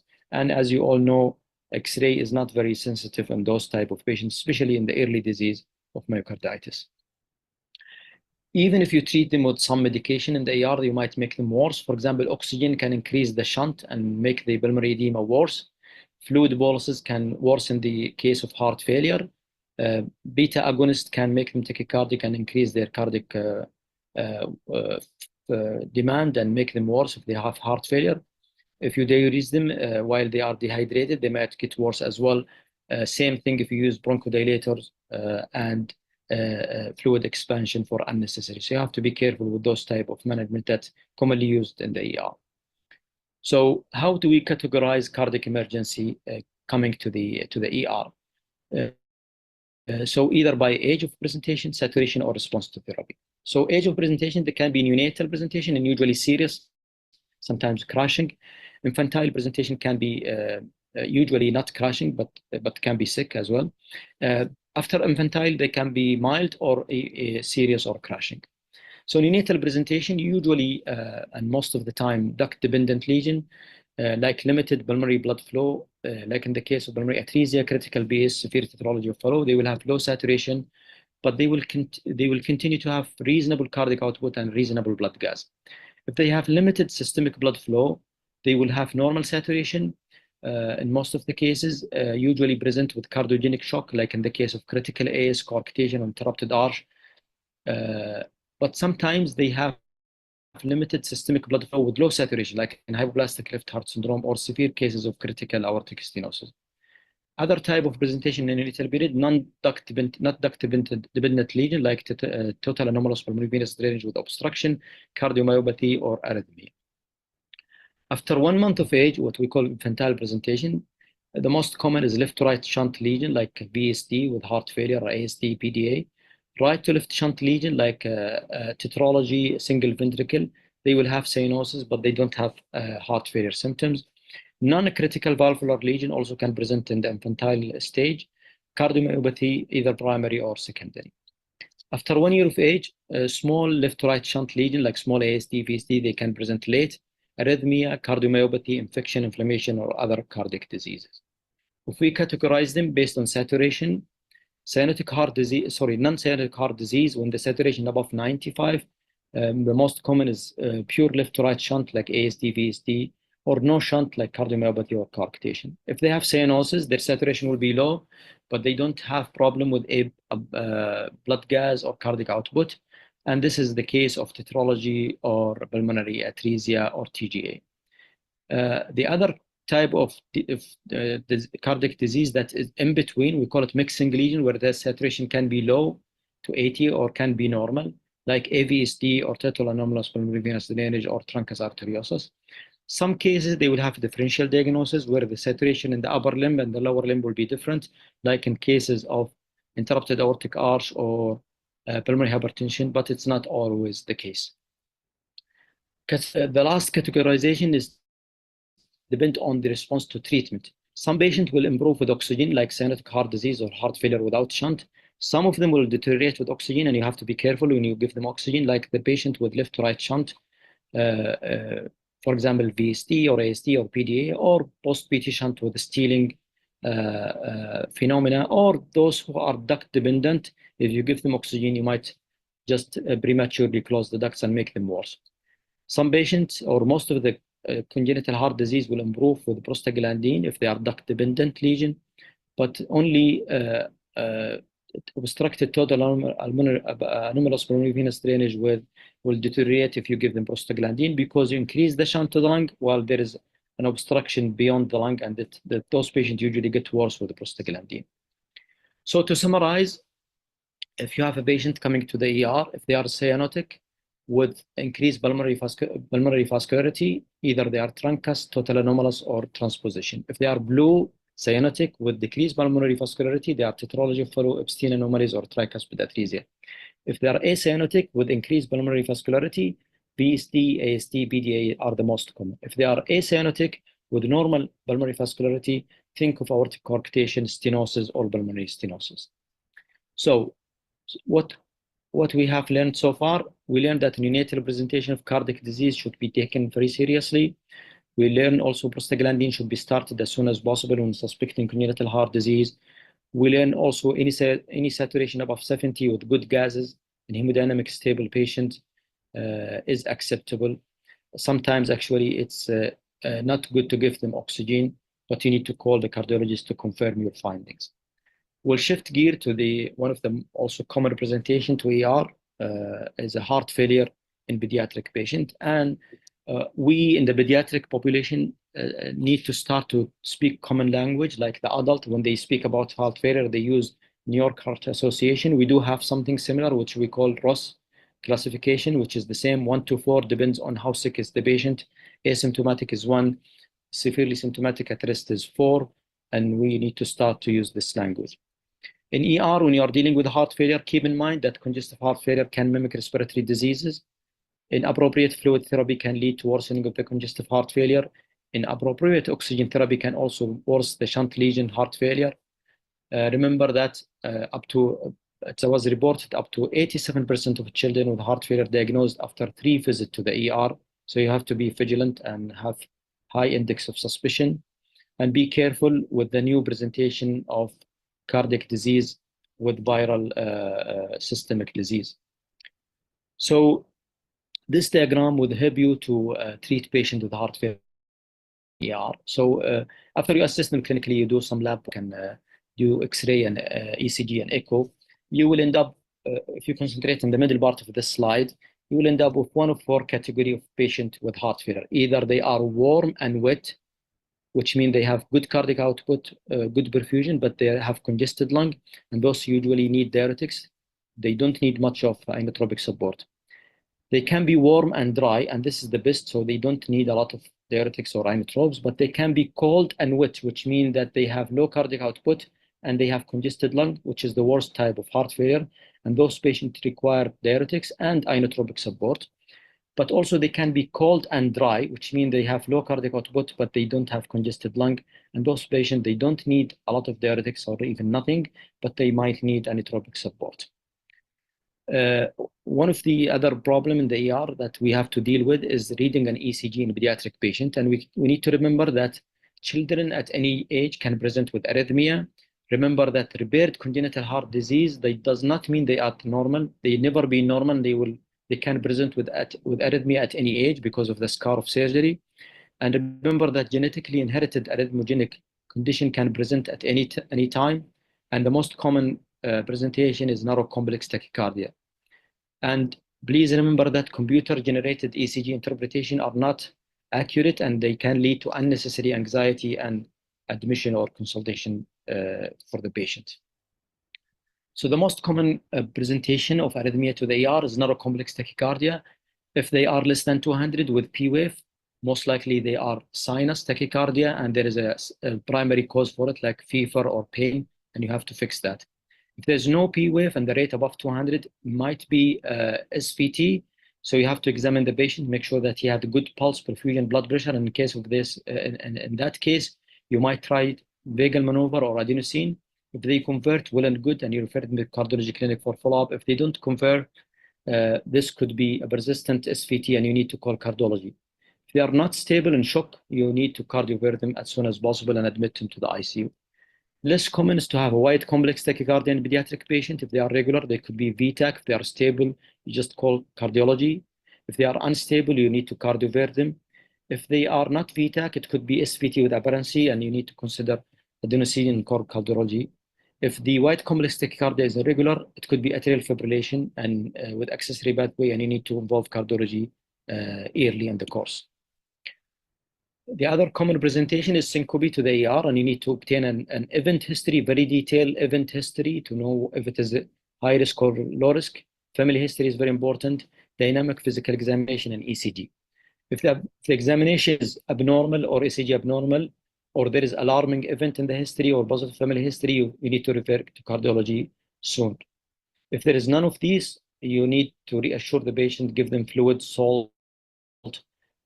Most likely the symptom will improve. If they didn't improve with this management, you may refer them to cardiology. Chest pain is another presentation to the ER. If it is localized, sharp, present at rest, exaggerated with respiration, usually it's benign, just inflammation of the costochondritis or muscle pain, and rest analgesia, warm compression should take care of it. If it is diffused, substernal and squeezing is exaggerated with exercise, resolve with rest, this might be a serious thing. You need to do some workup like ECG, troponin, and you may need to call cardiology soon. If you have a patient in the ER with murmur, you need to look at the patient. If they are well appearing, most likely it's a benign murmur. If they are ill, holosystolic or diastolic murmur, we might need to investigate for a cardiac cause for this murmur and refer to cardiology. And to be able to manage cardiac patients, you need to learn how to do point-of-care cardiac ultrasound in the emergency department. And you all know it's become required in fellowship training of ER patient, the doctor since 2010. And it's recommended as a core application. Focus is rapidly assess symptomatic patient to identify pericardial effusion, cardiac standstill in case of cardiac arrest, evaluate function, assess volume status for inferior vena cava in case of volume resuscitation. And it's not difficult, you just need to know which probe you use. The small probe is for small patient, big probe is for big patient, and you need to do the ultrasound like any ultrasound with gel, put the probe on the chest of the patient on the three areas, that's parasternal, apical, and subcostal. With that, you will look to the heart from different angle. You can assess the heart size, function, and you can know if there is any collection around the heart like this patient with pericardial effusion. Chest X-ray interpretation is very important because there is a question about sensitivity and specificity of X-ray, because not all X-ray is clear like this one with big heart and good lung. And to be able to label the patient as a cardiomegaly, you need to look at the lateral because it's very important. There is a line that we draw anterior to the trachea, and if that line intersects with the spine below the diaphragm, it is not a cardiomegaly because big heart push that line posteriorly, and that line will intersect with the spine above diaphragm. For example, this is a child with a cardiomegaly in the AP, but if you do a lateral and you draw that line, you will see that the line intersect with the spine below the diaphragm because this patient just had a thymus enlargement rather than a big heart.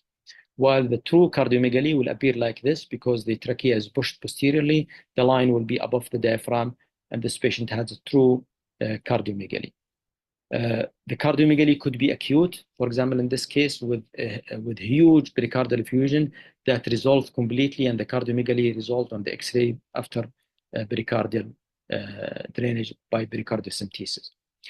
A huge heart, wall-to-wall heart, is also few rare, but we can see it in the ER, like this case with a Epstein anomalies or a huge hypertrophic cardiomyopathy. But not all big heart in AB is a cardiac problem.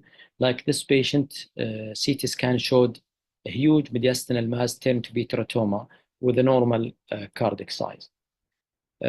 You can see this heart in the ER with cyanotic patient, and you can diagnose him to have tetralogy of Fallot based on the presentation and the X-ray after you confirm with the echo, of course, because this heart has a small pulmonary artery, as you can see with the white arrow, and an apex that's pointing up because of the right ventricular hypertrophy due to tetralogy of Fallot. Also, one of the rare presentations to the ER is patient with frequent aspiration, and they tend to be having a vascular ring, and you can see the indentation of the trachea both laterally or posteriorly. And if you do contrast the study to the esophagus, you can see the indentation posteriorly because this patient had a right aortic arch in the MRI with apparent left subclavian that truffle posterior to the esophagus, causing difficulty to swallow and frequent aspiration. Thank you very much. That was the last slide, and I hope you enjoy the rest of the meeting. جزاك الله خير دكتور عبد الله for this nice lecture.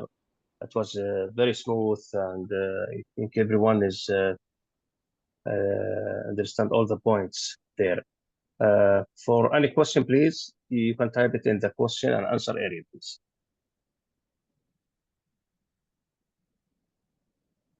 How can we draw that line again, please? I don't know.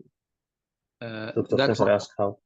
Yeah, that's the line. Assalamu alaikum. Thank you for this great conference. That line is a line we draw anterior to the trachea and the lateral X-ray. And if it is intersect below the diaphragm, it's not a cardiomegaly. If it intersects with the spine above the diaphragm, it's a cardiomegaly. So it's a line anterior to the trachea and the lateral X-ray. Excellent. Dr. Hala asked in practice, natriuretic peptides testing can support the diagnosis of heart failure. Yes, yeah. Good question. Pro-BNP is one of the biochemical markers for a heart failure, and normally you would like to see it below 100 actually, but usually in heart failure it's very high in the 1,000, and it's a good indicator for the diagnosis, but also important for the response to treatment. So if you have a patient with heart failure and he came with a high pro-BNP, let's say 10,000, you gave him treatment, and you see the pro-BNP is coming down, that means the patient is responding to therapy. So it is a good marker for a heart failure because it's produced due to stretch and hypertensive ventricles. Right. Do you think about using of troponin in pediatric? Because I'm seeing that many practices they are doing troponin with anxious pain. Yeah, do you think troponin is sensitive with the pediatric age? It's an inherited from adult practice. Troponin is more sensitive if there is an ischemic changes in the heart muscle, and it's very common in adult, very rare in pediatrics. However, any myocardium that's disease and sick, you might have a little bit of rise troponin, but doesn't mean there is an ischemic cardiomyopathy. However, we can have patients. Actually, last month we had a patient who came with a heart failure to the ER, and he was actually diagnosed with Al-Kaba, which is more or less similar Yes, to the myocardial infarction. So if you have doubt, just do it, and echo will confirm the presence of coronary artery disease. So in summary, how old the patient, Dr. Abdullah? He was actually 3 months. He was late diagnosed, so he was missed for 3 months. He presented many times with chest symptoms, and everybody think it's a lung disease. Apparently, it was then he was labeled as a heart failure, cardiomyopathy, but apparently it was an Al-Kaba. He was had the surgery and recovered completely the function. Alhamdulillah. Now, unfortunately, also I saw another case Al-Kaba diagnosed in many centers, even in the private, as infantile colic. Maybe, yeah, that's why the infantile colic is usually by exclusion. Sometimes if we make easy infantile colic, we can miss a lot of things. That's a lot of important diagnosis. Actually, idiopathic cardiomyopathy is also diagnosed by exclusion. So if you have a heart failure with cardiomyopathy, you should work very hard to find the etiology. Is it coronary problem? It is arrhythmia? It is structural disease before you label him as a cardiomyopathy. Because if you labeled him, like you said, infantile colic or cardiomyopathy, nobody will look for a cause that can be treatable. Right. Jazakallah khair. Dr. Rashid Ikram, you said amazing lecture, mashallah. Thank you very much. Jazakallah khair, Dr. Rashid. جزاك خير دكتور عبد الله. نحس انه التايم عندنا ستريكت، بنمشي في الوقت باذن الله عز وجل. and you can stay with us if you like. احنا we'll go the next our next lecture ان شاء الله about the metabolic disorder in children. This is one of the important lectures for us in the emergency and for all pediatricians. Our speakers will be Dr. Muhammad Al-Awain. He's a chairman and consultant of medical genetics, mashallah. He's a department of medical genetics at King Faisal Specialist Hospital and Research Center, Riyadh. Welcome, Dr. Muhammad.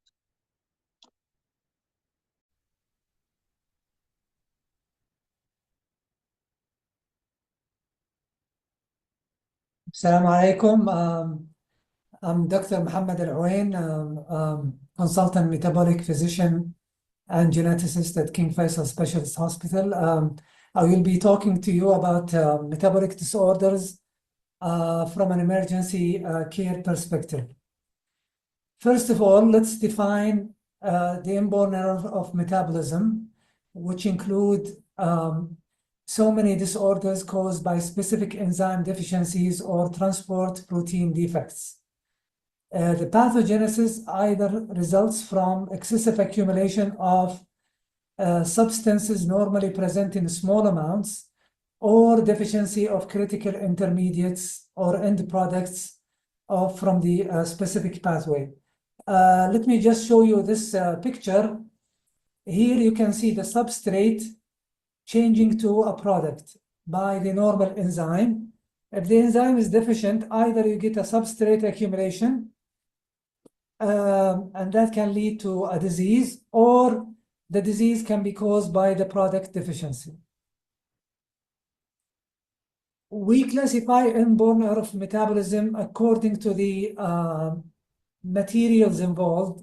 So we have organic acidemias, like propionic acidemia, methylmalonic acidemia, amino acidopathies, like phenylketonuria, homocystinuria, and so on, urea cycle defect, like citrullinemia, arginosaccinic aciduria, and so on, disorders of carbohydrate metabolism, like galactosemia, fructose intolerance, and so on.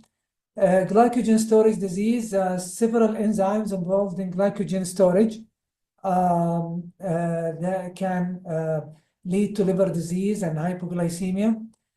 Fatty acid oxidation defect, also a big group also, and disorders of gluconeogenesis. There are also, mitochondrial disorders and other disorders as well.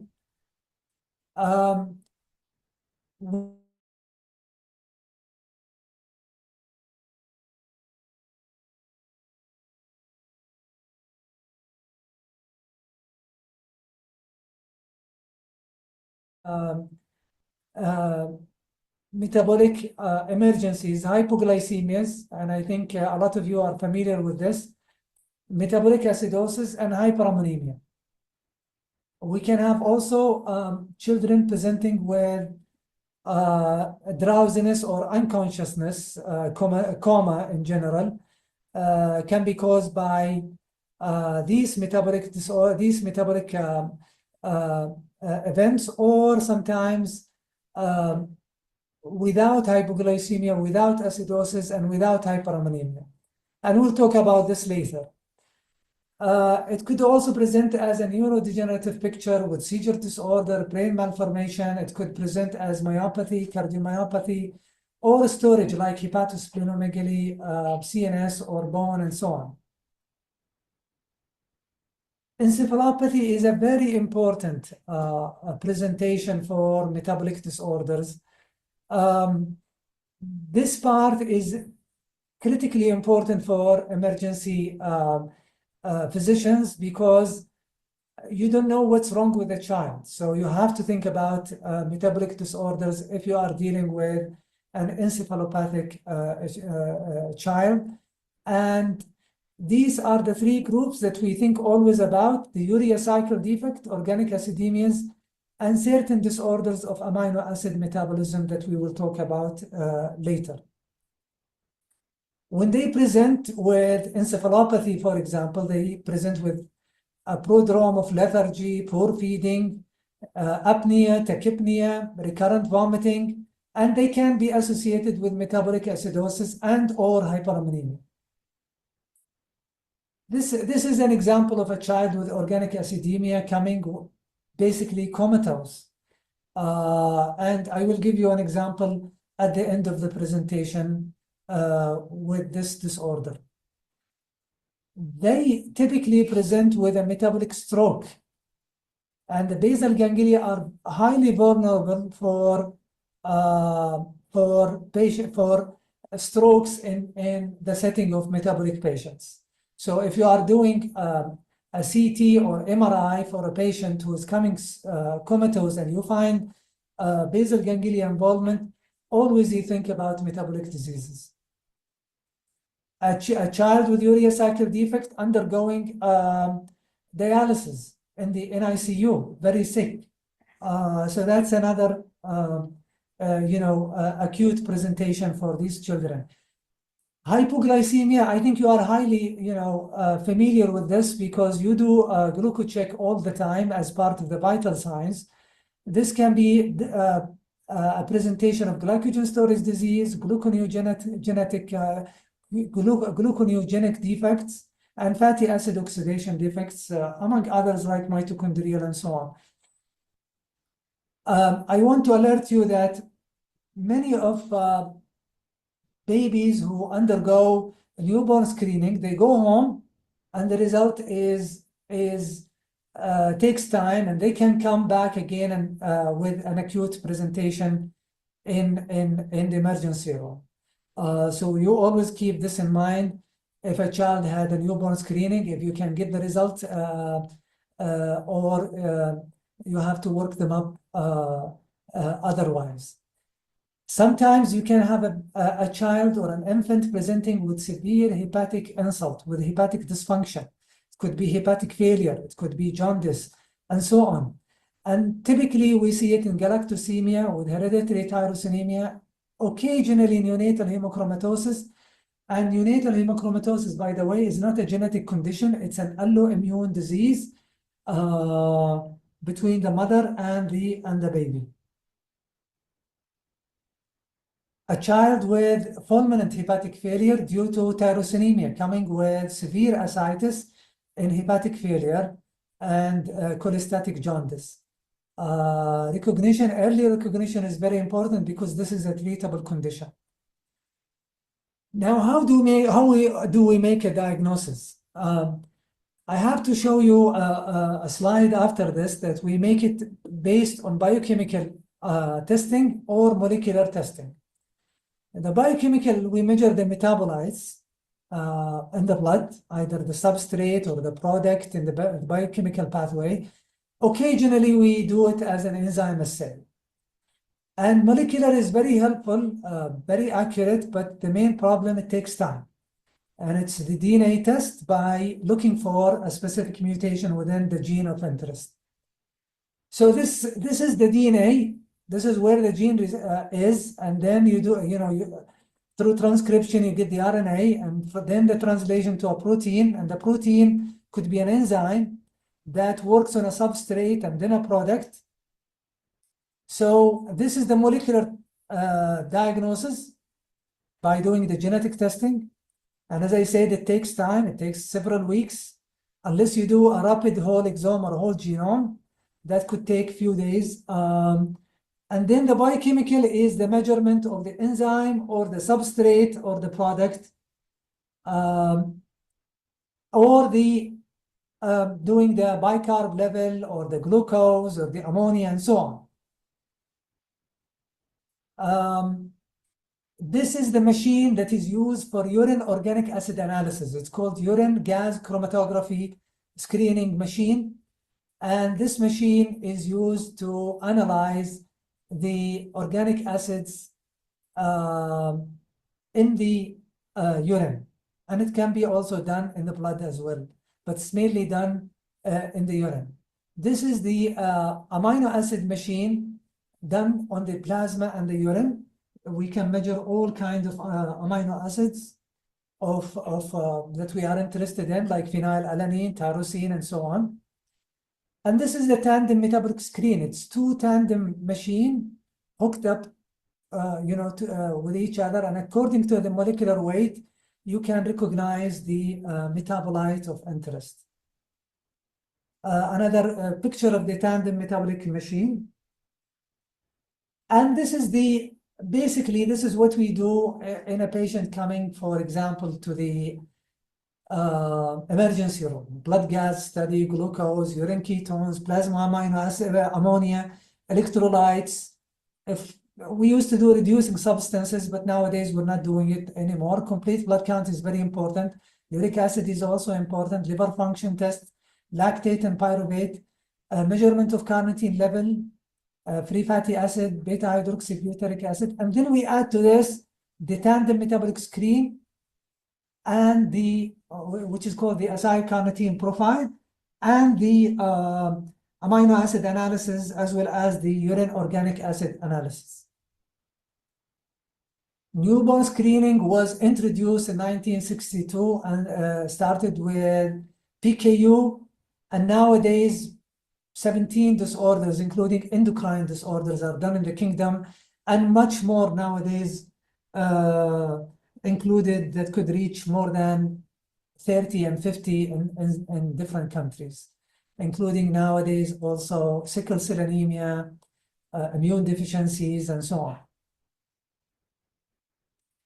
Now, we have to think, when we want to manage a patient in the emergency room, not like a metabolic physician. We have to think like a general pediatrician or an emergency specialist, emergency care specialist, because you cannot go into, the fine details of these disorders, otherwise you can get lost. So metabolic disorders characterized by acute metabolic decompensation. In the past, we used to call it metabolic crisis. Basically, metabolic acidosis and or hyperammonemia. Prompt recognition and intervention is very important and critical to prevent brain damage and death. We always give high glucose D10, at least D10, with very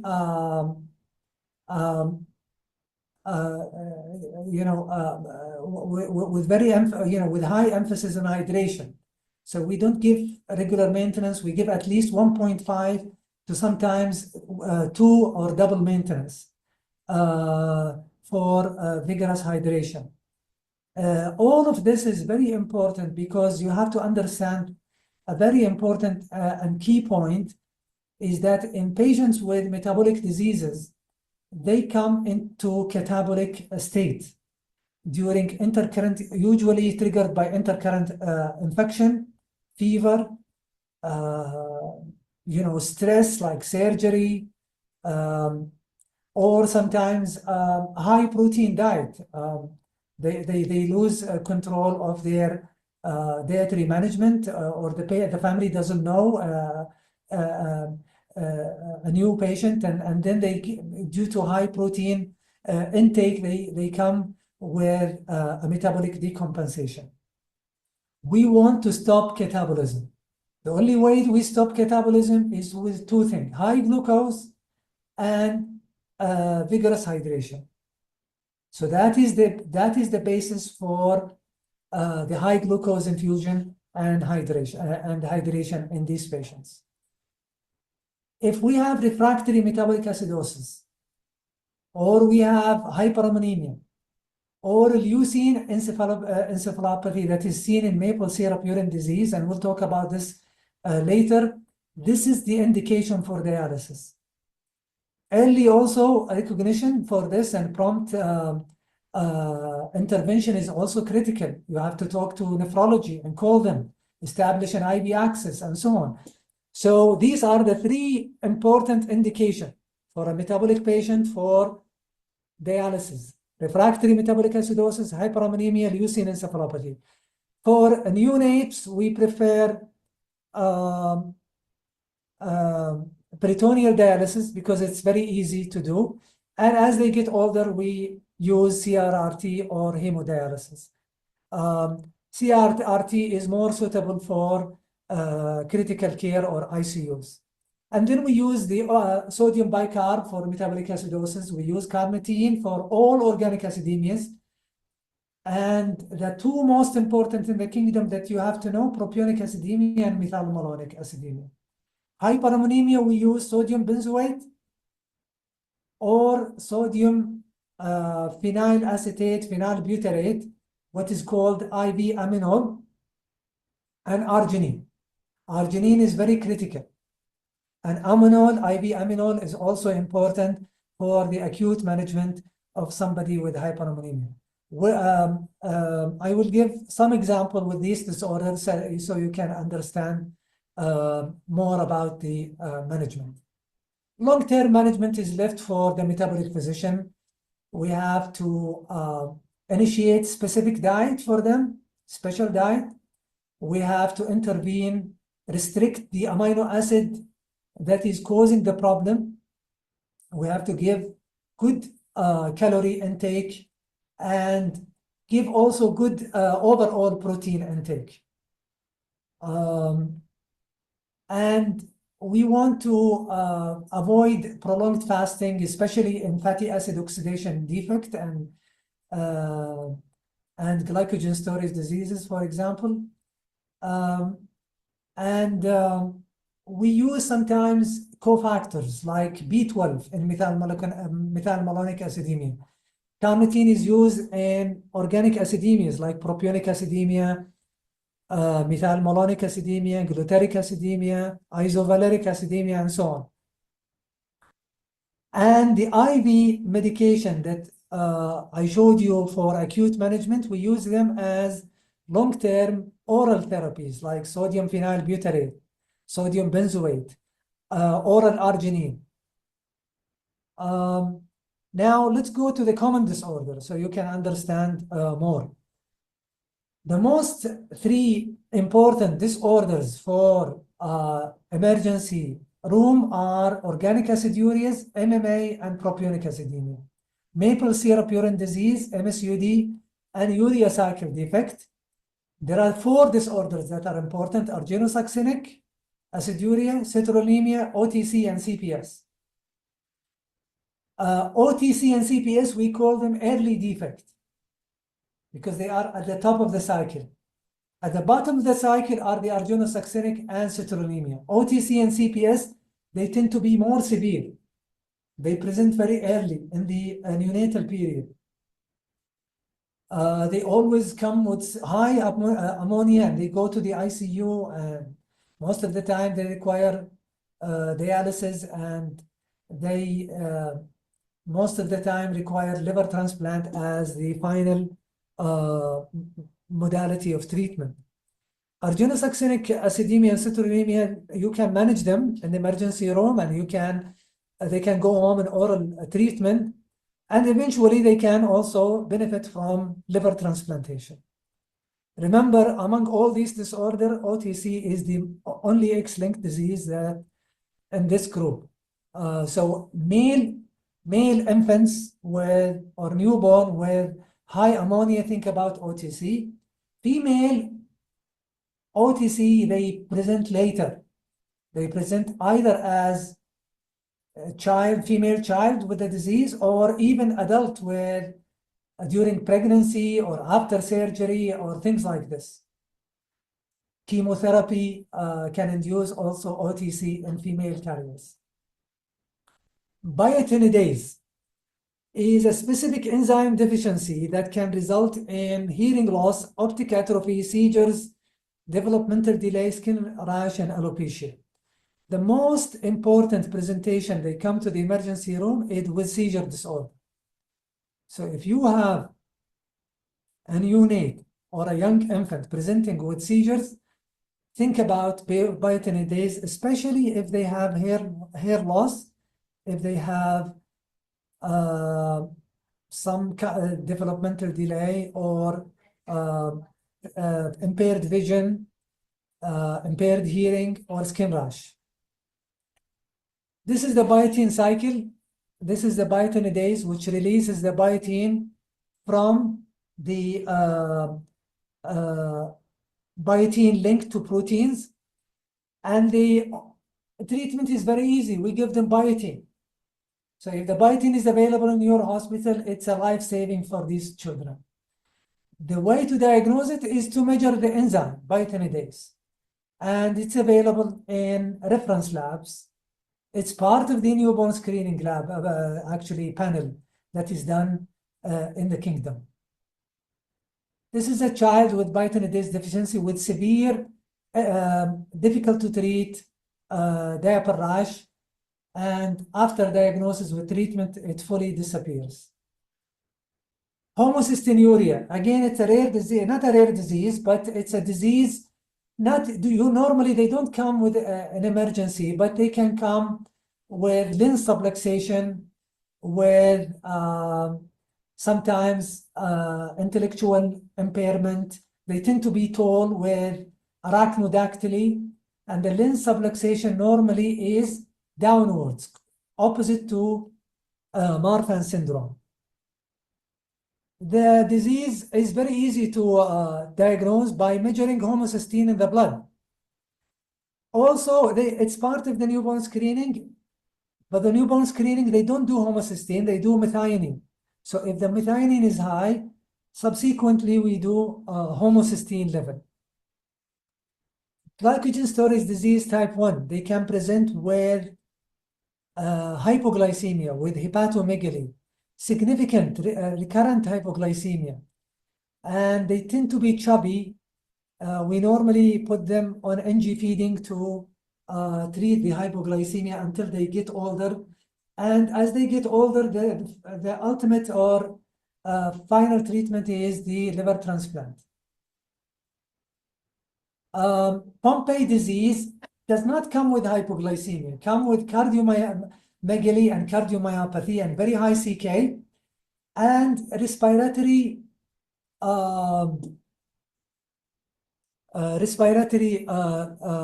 failure. They have tachypnea, they have poor ventilation because of the muscle disease and poor myopathy, and they tend to have round face and chubby, cheeks. So it's one of the diseases that can present to you with the either cardiomyopathy and heart failure, or with respiratory symptoms. The management, as I told you, IV glucose, D10%, prevent catabolism, stop, when they present in acute crisis, stop protein, stop diet at least for 24, 48 hours. But replenish feeding as quickly after, 24 to 48 hours, and consult with a metabolic dietitian. Use scavenger for ammonia. Use arginine for ammonia if you have high ammonia. Treat acidosis with bicarb. Give glucose if the glucose is low, and give IV carnitine in organic acidemia. Think about dialysis if you have very high ammonia, refractory acidosis, or somebody comatose with MSUD. For chronic management, as I told you, we think about low protein diet. Carglumic acid is important for hyperammonemia with organic acidemia. We don't use it in urea cycle. Arginine is good for urea cycle. We don't use it in organic acidemia because it is acid.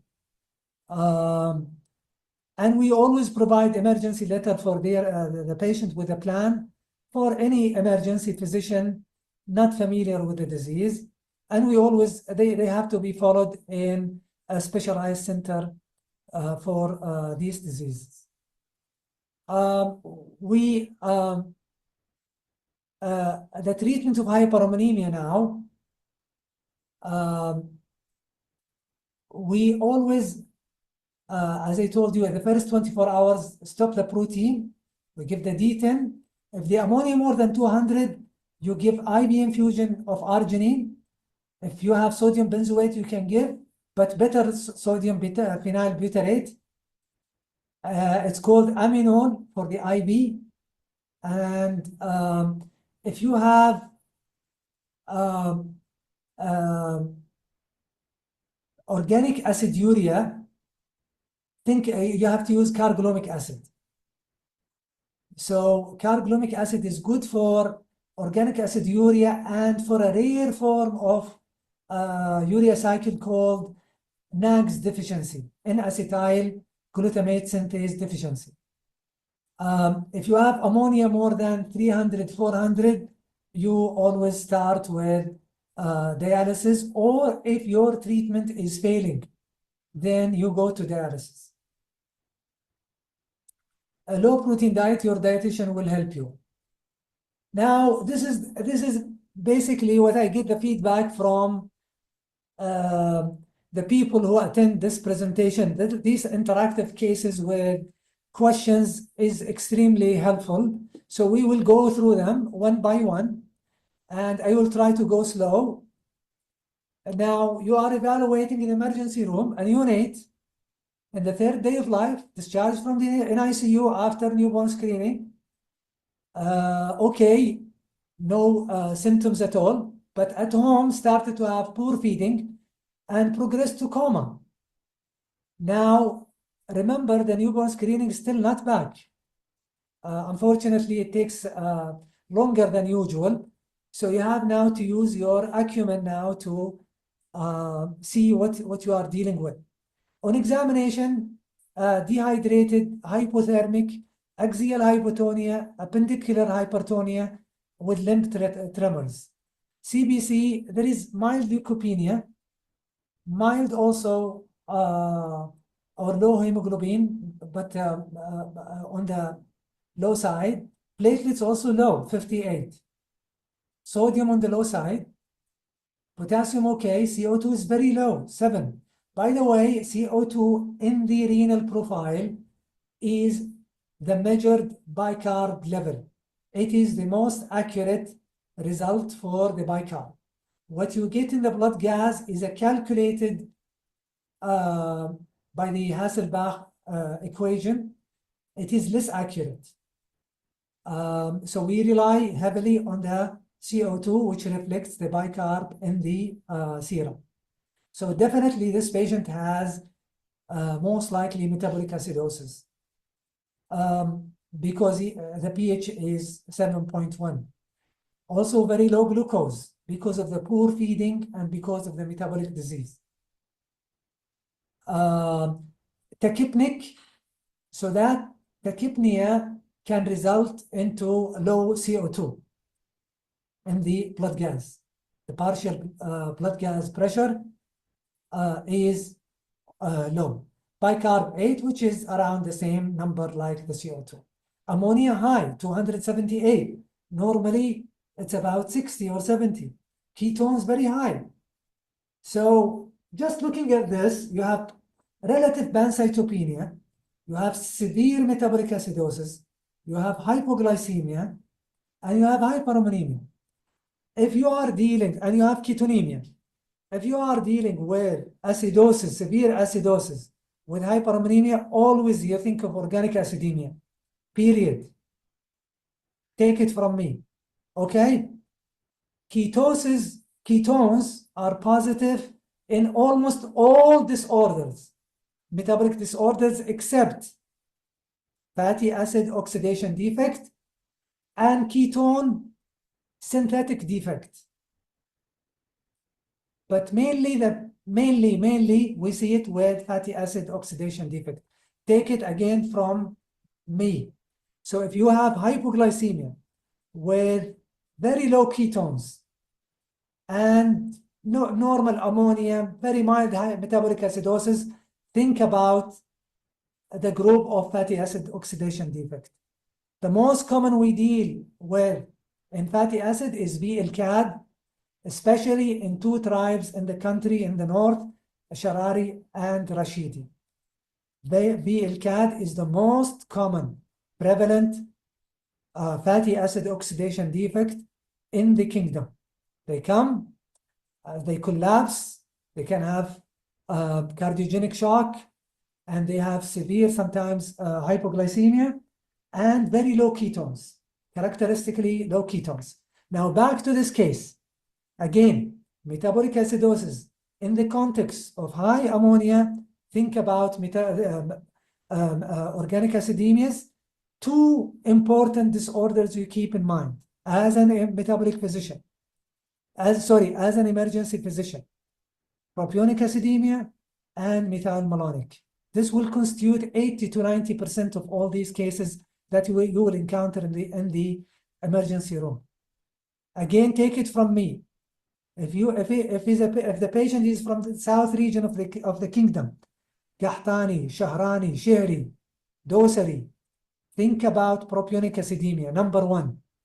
If you are dealing from the west, Utaybi, Shaybani, and so on, Harbi, or the north, Anazi, and so on, you think about methylmalonic.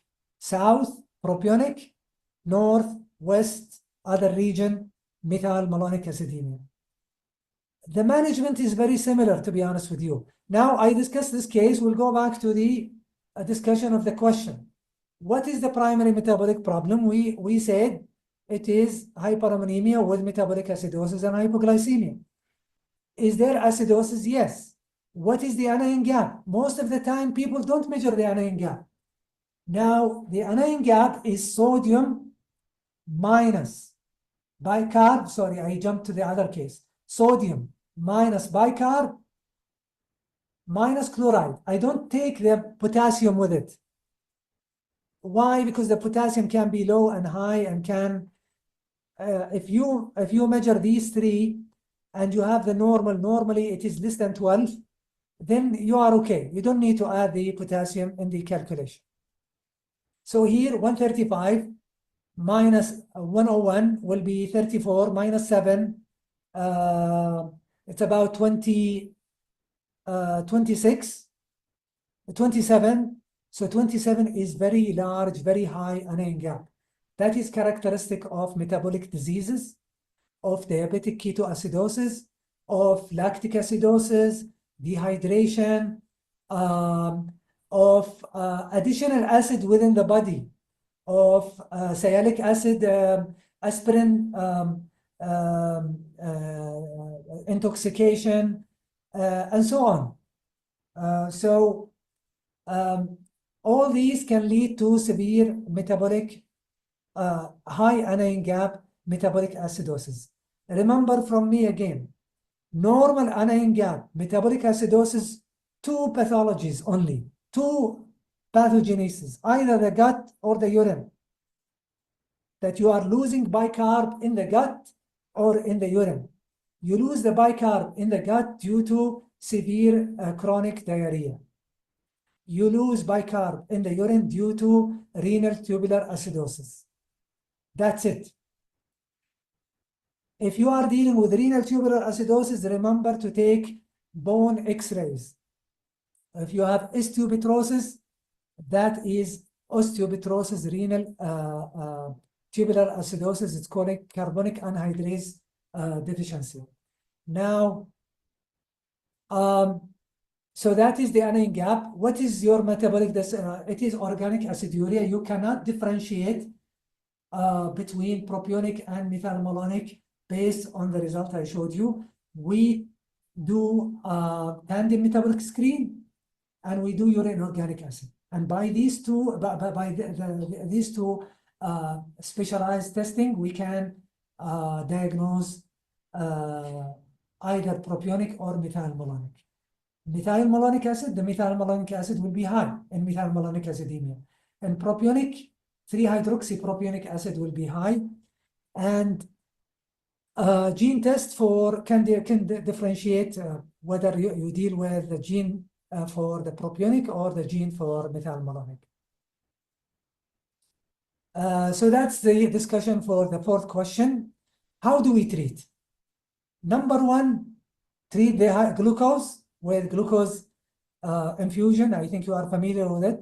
And give high dextrose infusion, D10, with a proper electrolyte with bicarb, and at 1.5 to 2 maintenance. Of course, you need to give normal saline bolus at the beginning with the bolus glucose.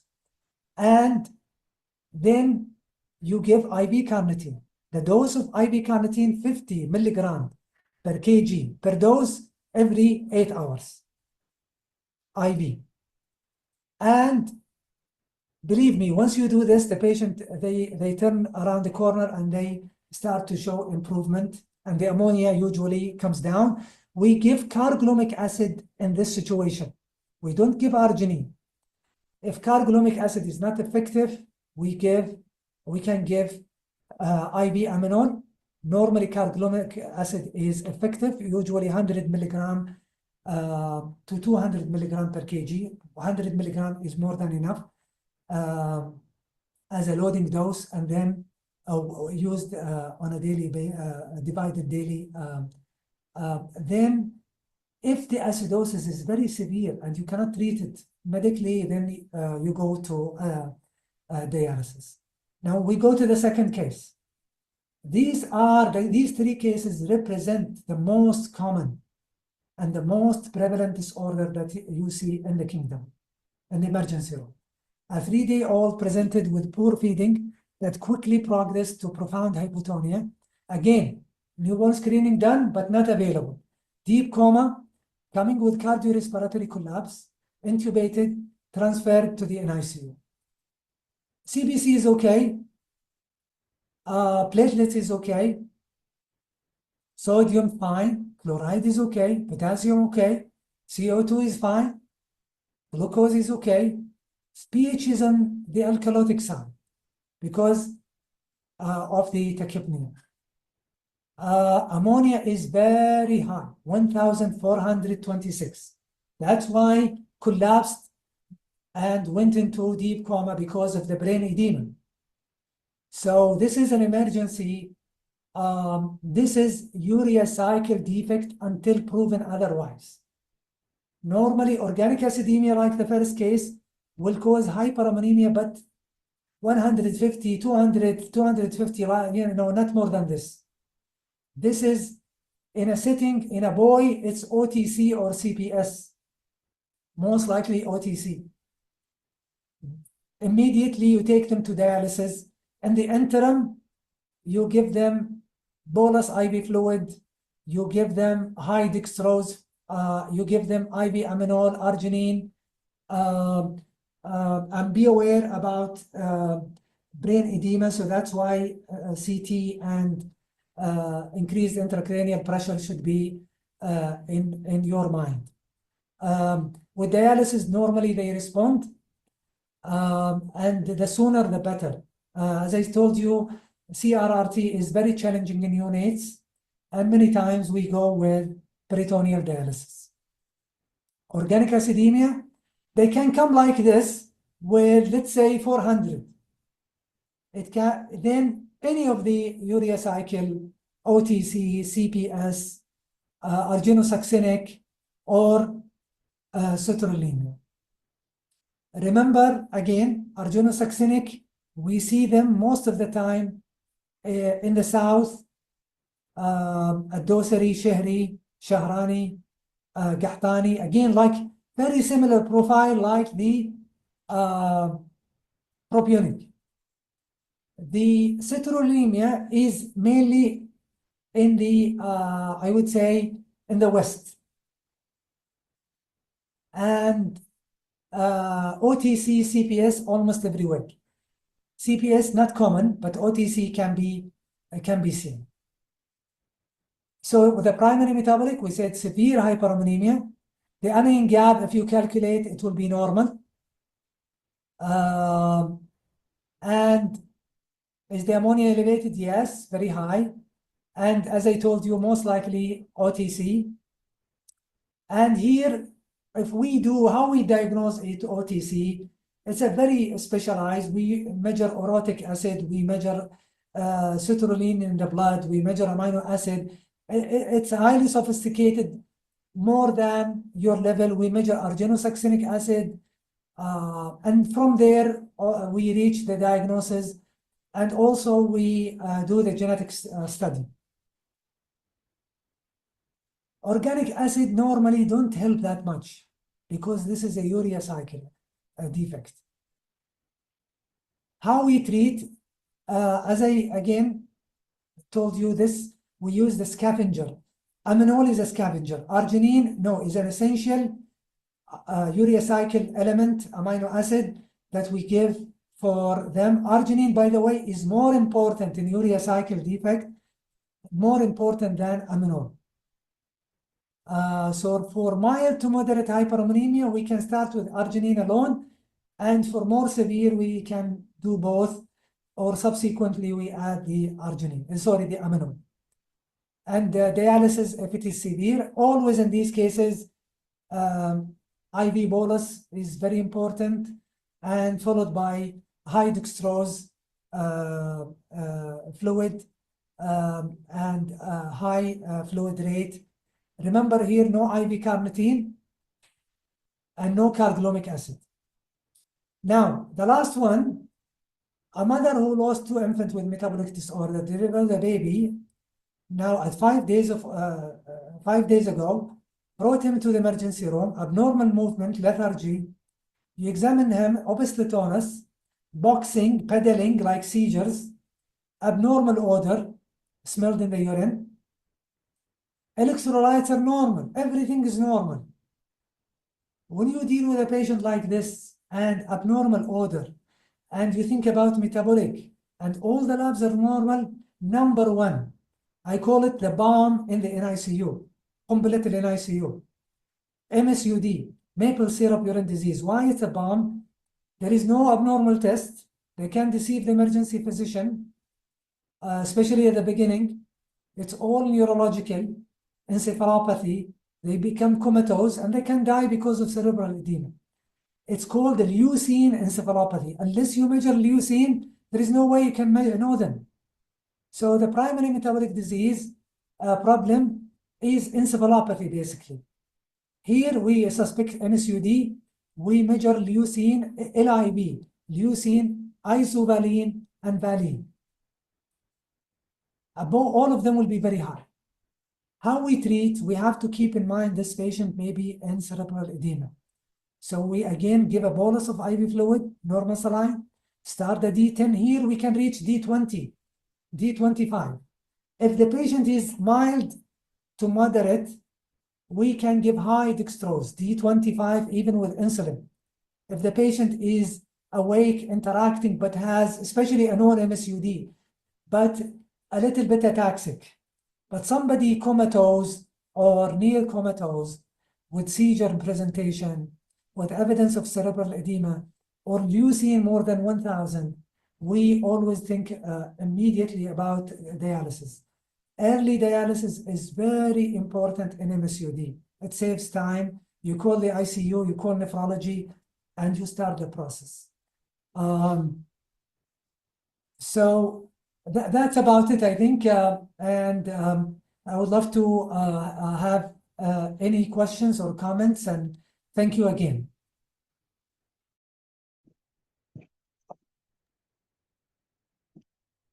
الله خير دكتور محمد. I think this is one of the most common challenges in emergency, the metabolic disorder. في question من الدكتور أسامة الشبراني. Any role for ringer lactate bolus instead of normal saline bolus in organic acidemia? Thank you for the question. You can hear me, right? Yeah, clear, very clear. Okay, excellent. Okay. No, we more than 20 years of experience with these diseases. We've never used ringer lactate. In my humble, opinion, ringer lactate is more used in surgical patients. So the surgeons are used to it for whatever reason. I think it has a cocktail of different things that can cover different metabolic problems, including hypovolemic shock and things like this. But we never use it. Normal saline bolus is our mainstay for boluses whenever we need them. This is coming from the emergency. You think it looks more challenging with it? Is it like acidemia or urea cycle اللي دائما تكون very sick بتيجي من الطوارئ وفيها challenge؟ يعني قصدك يعني you don't know the diagnosis and you want I don't know about the practice honestly in pediatric emergency room. Do you use ringer lactate as a bolus? No. Yeah. That's so different question. I'm asking about the commonest cases present to the emergency وعادة يكون فيها challenge. تدخل ال ICU, they present it very sick, need to be careful, they are soft patient.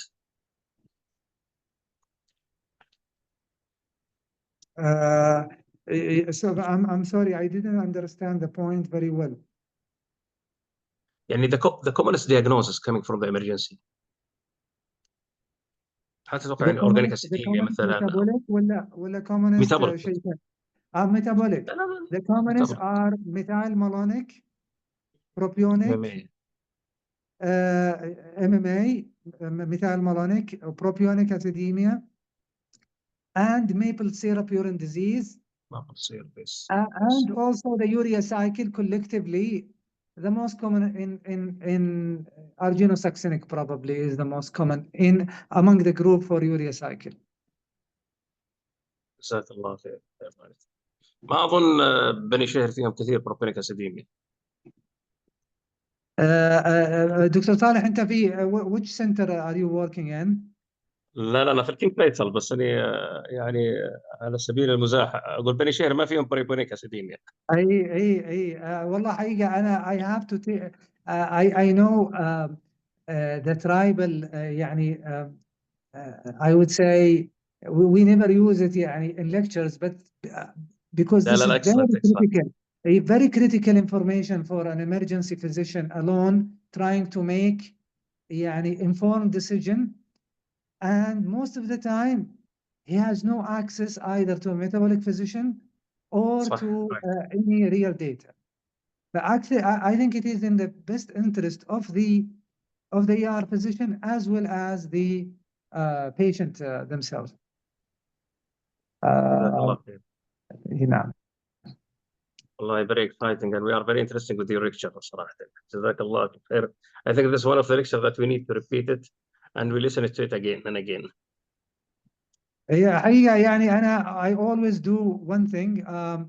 I always put myself يعني in the audience shoes. So يعني what do they want to hear? What do they want to know? I don't want to show them يعني the level of my knowledge. This is a different story. But that's why يعني I refine the lecture toward the people who are listening. يعني. شكرا دكتور. Any more questions or? I think we're going to prevent it because we are restricting to the time. We're struggling with the time because. شكرا جزيلا. Thank you very much. And I will send you the remaining of the questions. جزاك الله خير. شكرا.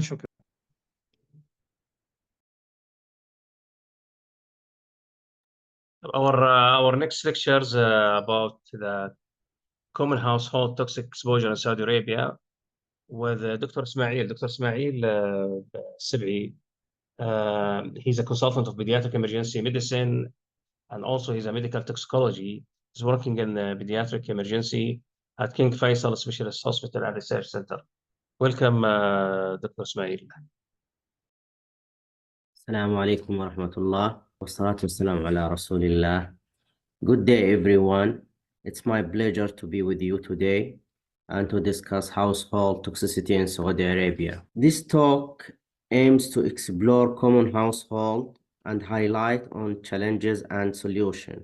Every year, thousands of Saudi families face preventable health risks hiding in plain sight, under kitchen sink, in garage, and even in children's toys. According to the Ministry of Health, there are about 12,000 poisoning cases reported each year in Saudi Arabia, and around 60% of them involve in children less than 5 years old. This highlights a critical public health issue we need to address today. The majority of exposure are cleaning detergent, and bleach reach to around 48% of these cases, and medication like paracetamol and traditional and personal care product as well. Household cleaning agent, bleach, detergent are the most common household, and it's reached to 48% of chemical poisoning. Age exposure showed bimodal distribution with suicidal purpose in a teenager group, but most of younger age group poisoning are accidental and involve small amount of and single agent and result from impulsive and hand-to-mouth behavior. Northern Saudi Arabia reports highest rate of acute chemical poisoning, especially pesticide like organophosphorus. Peak incident occur between July and March, linked to increase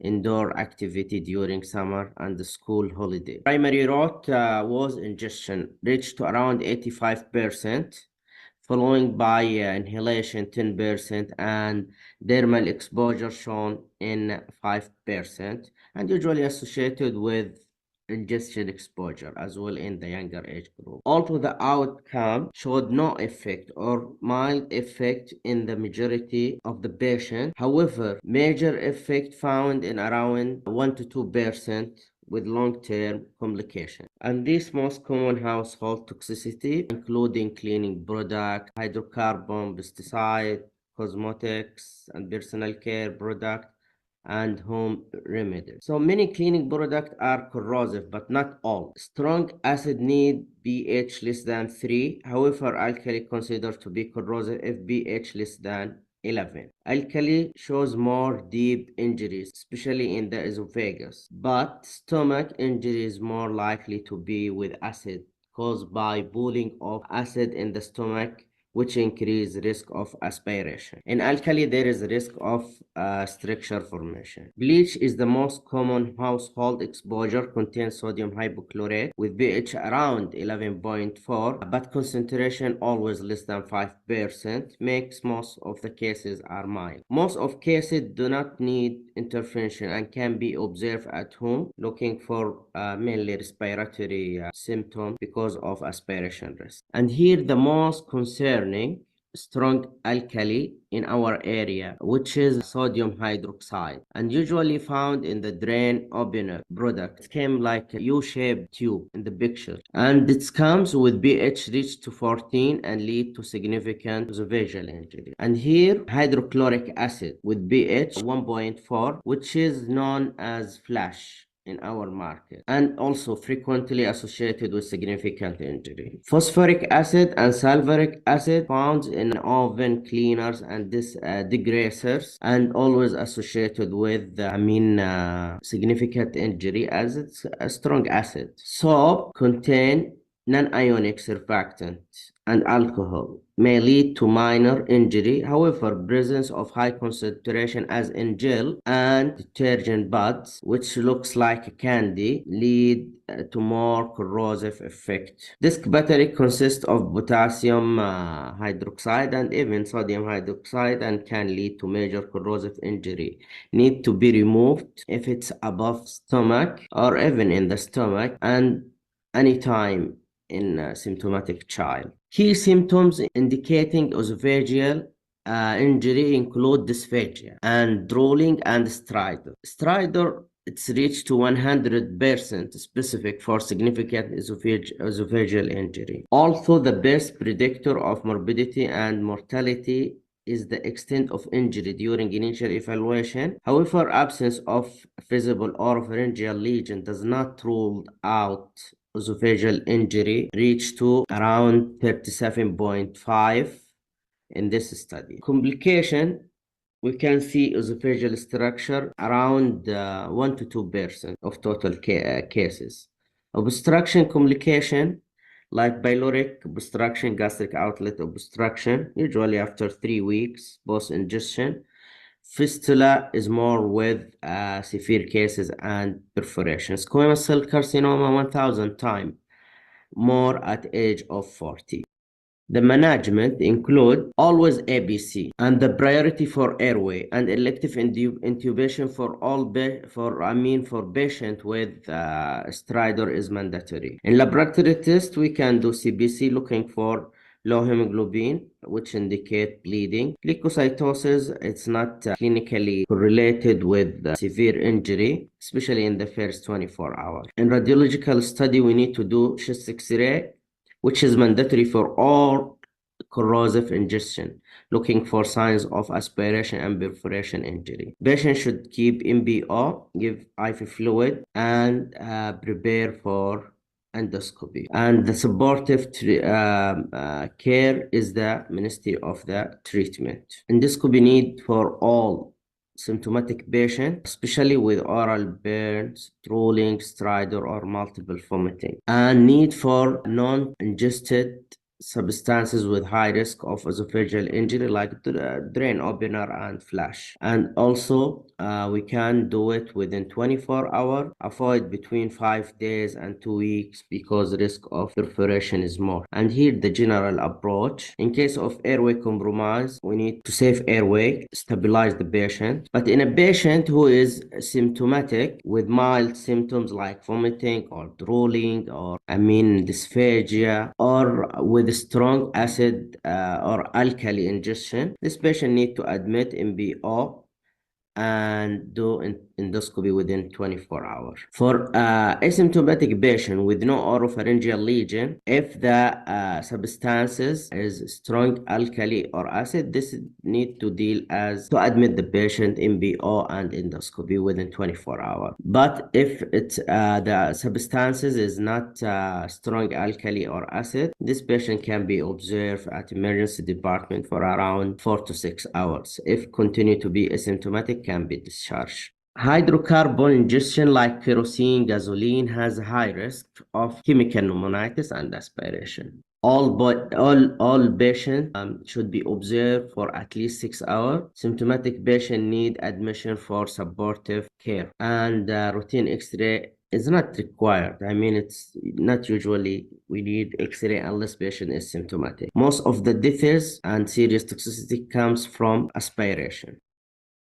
Organophosphorus, it's very dangerous chemicals that should not be in our houses. Organophosphorus actually works through the inhibition of acetylcholinesterase, leading to a cholinergic crisis, as described as dumbbell or sludge. Death always caused by bronchoria, bronchospasm, and bradycardia, which we call it as killer bees. Antidote is atropine with no maximum doses, and the target to reach to dry lung and to improve both cardiovascular and central nervous system. Baldoxine should be started early to prevent aging and prolonged complication. All patients should be admitted to ICU under cardiac monitor as well. And for insecticide, we have pyrethroid and pyrethrin, like famous one, red, biff puff, and others. Sometimes came as powder, sometimes came as liquid and contain pyrethrin, which can cause seizure in high dose ingestion. But most pediatric patient has insignificant ingestion and might has just allergic reaction. Rodenticide like superwarfarin is rarely cause bleeding in accidental ingestion, but need follow-up after 72 hours. Most accidental ingestion doesn't cause serious complication.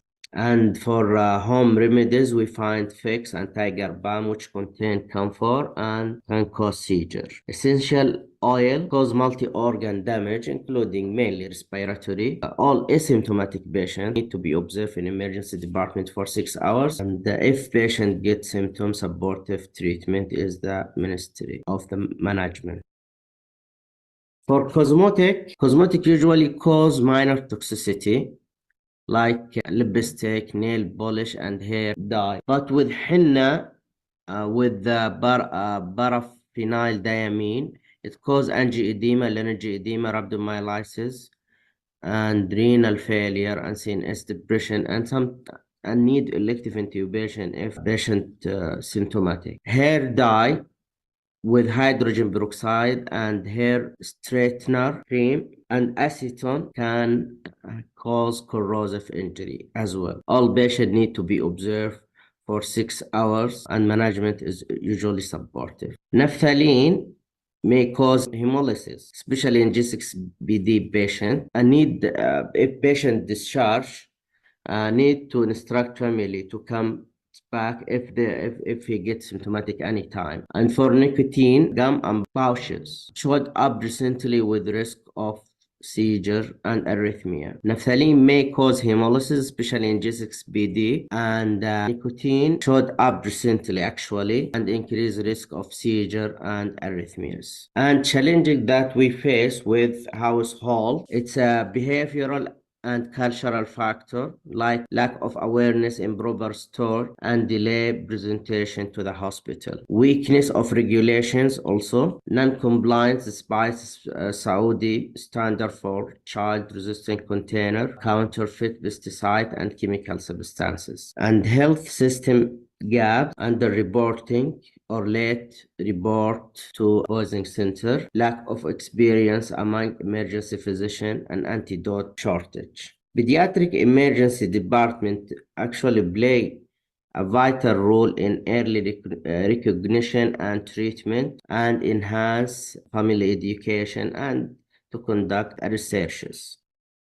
And regarding prevention strategies, prevention actually start at home through the proper storage, family education, and increase public awareness. We can do policy and regulation by enforce child-resistant container for all hazards, ban high-risk pesticide and regulate their sales, improve labeling standards for medication and toxic substances. Also, regarding the poison center, already expand to work 24 hours through 937. And we can do standardized hospital toxicology protocol like protocol for NAC and for another toxicology subjects, and training emergency physician and paramedic on rapid toxicology assessment and antidote use. Here we have the success story. The Saudi FDA has taken significant steps like banning high-risk substances. Also, 937 through Poison Control Center manage over 76% of cases through the phone and reduce ER visit. And regarding future, we can use AI chatbots development for poisoning control advice. Finally, household toxicity is preventable. Let's collaborate to turn Saudi home into safe havens. Prevention is not a cost. It's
Thank you, Ismail, for this very interesting lecture.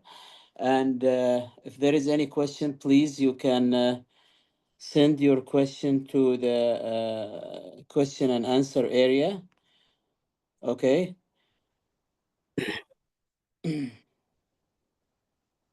Yeah, there is a question. Any role for activated charcoal in any of household poisoning? Yeah, there is a role. And activated charcoal decrease the absorption of substances by around 80%.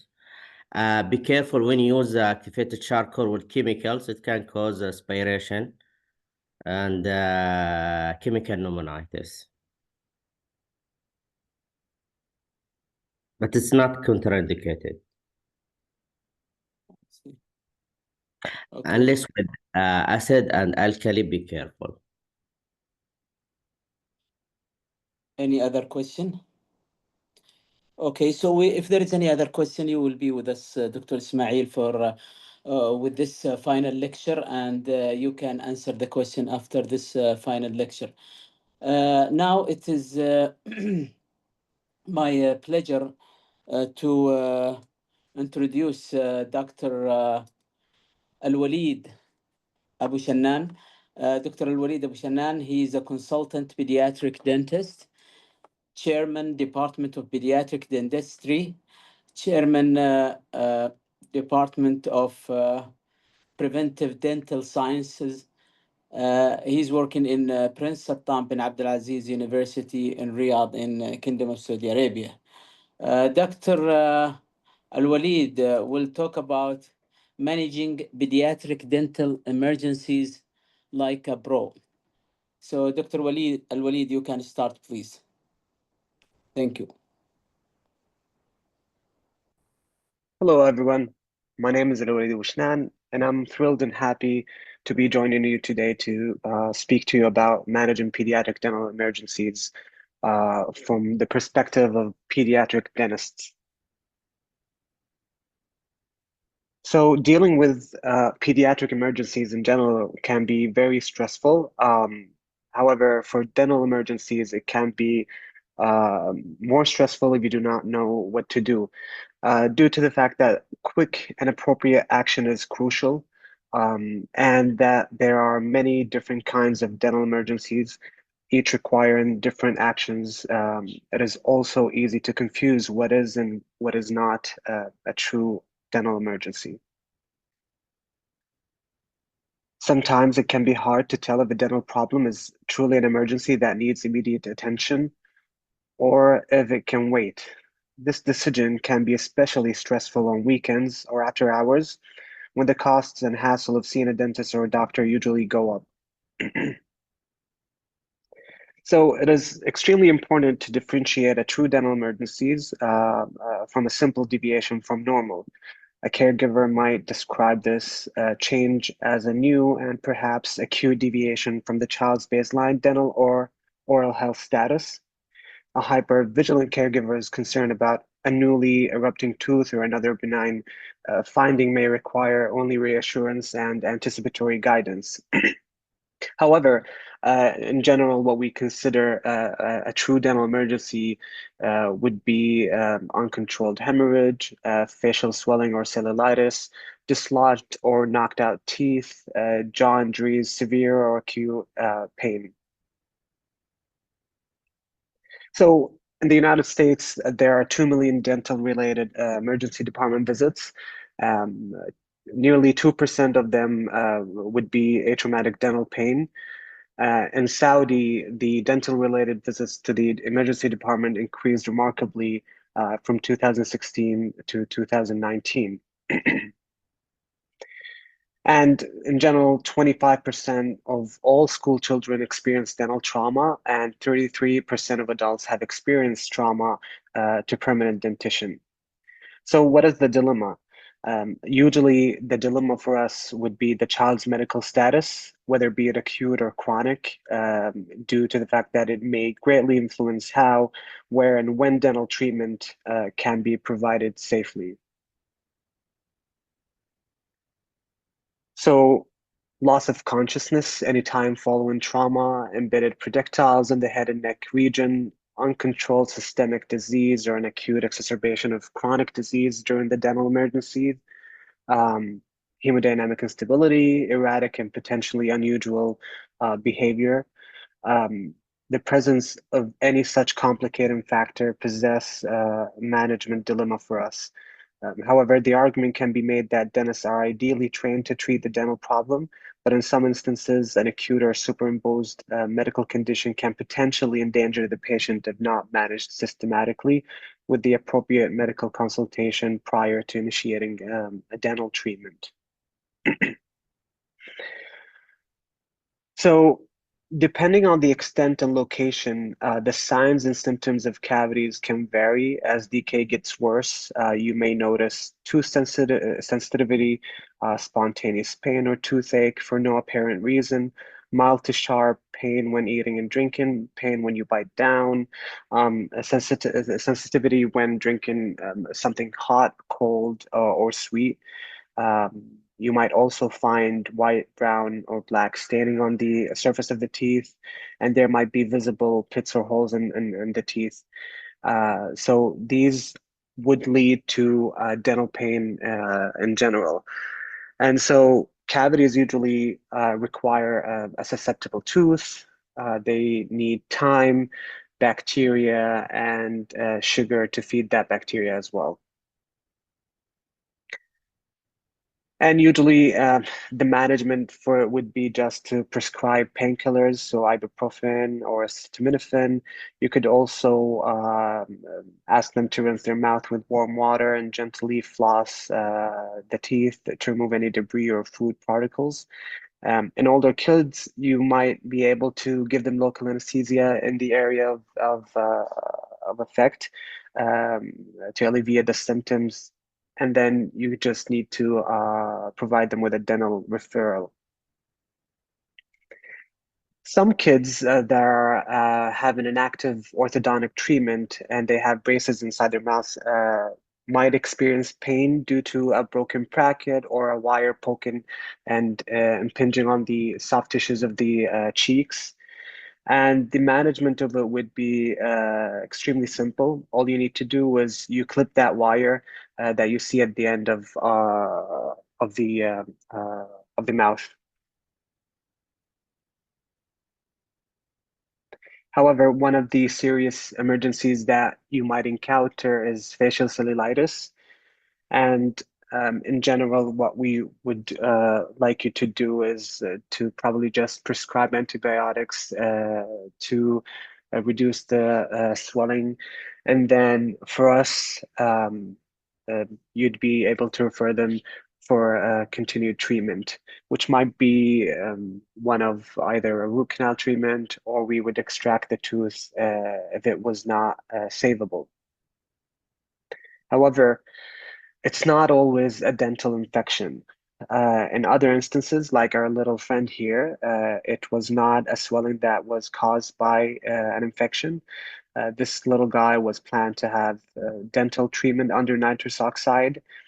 And after local anesthesia was given, his cooperation levels started to deteriorate, and the treatment unfortunately was aborted.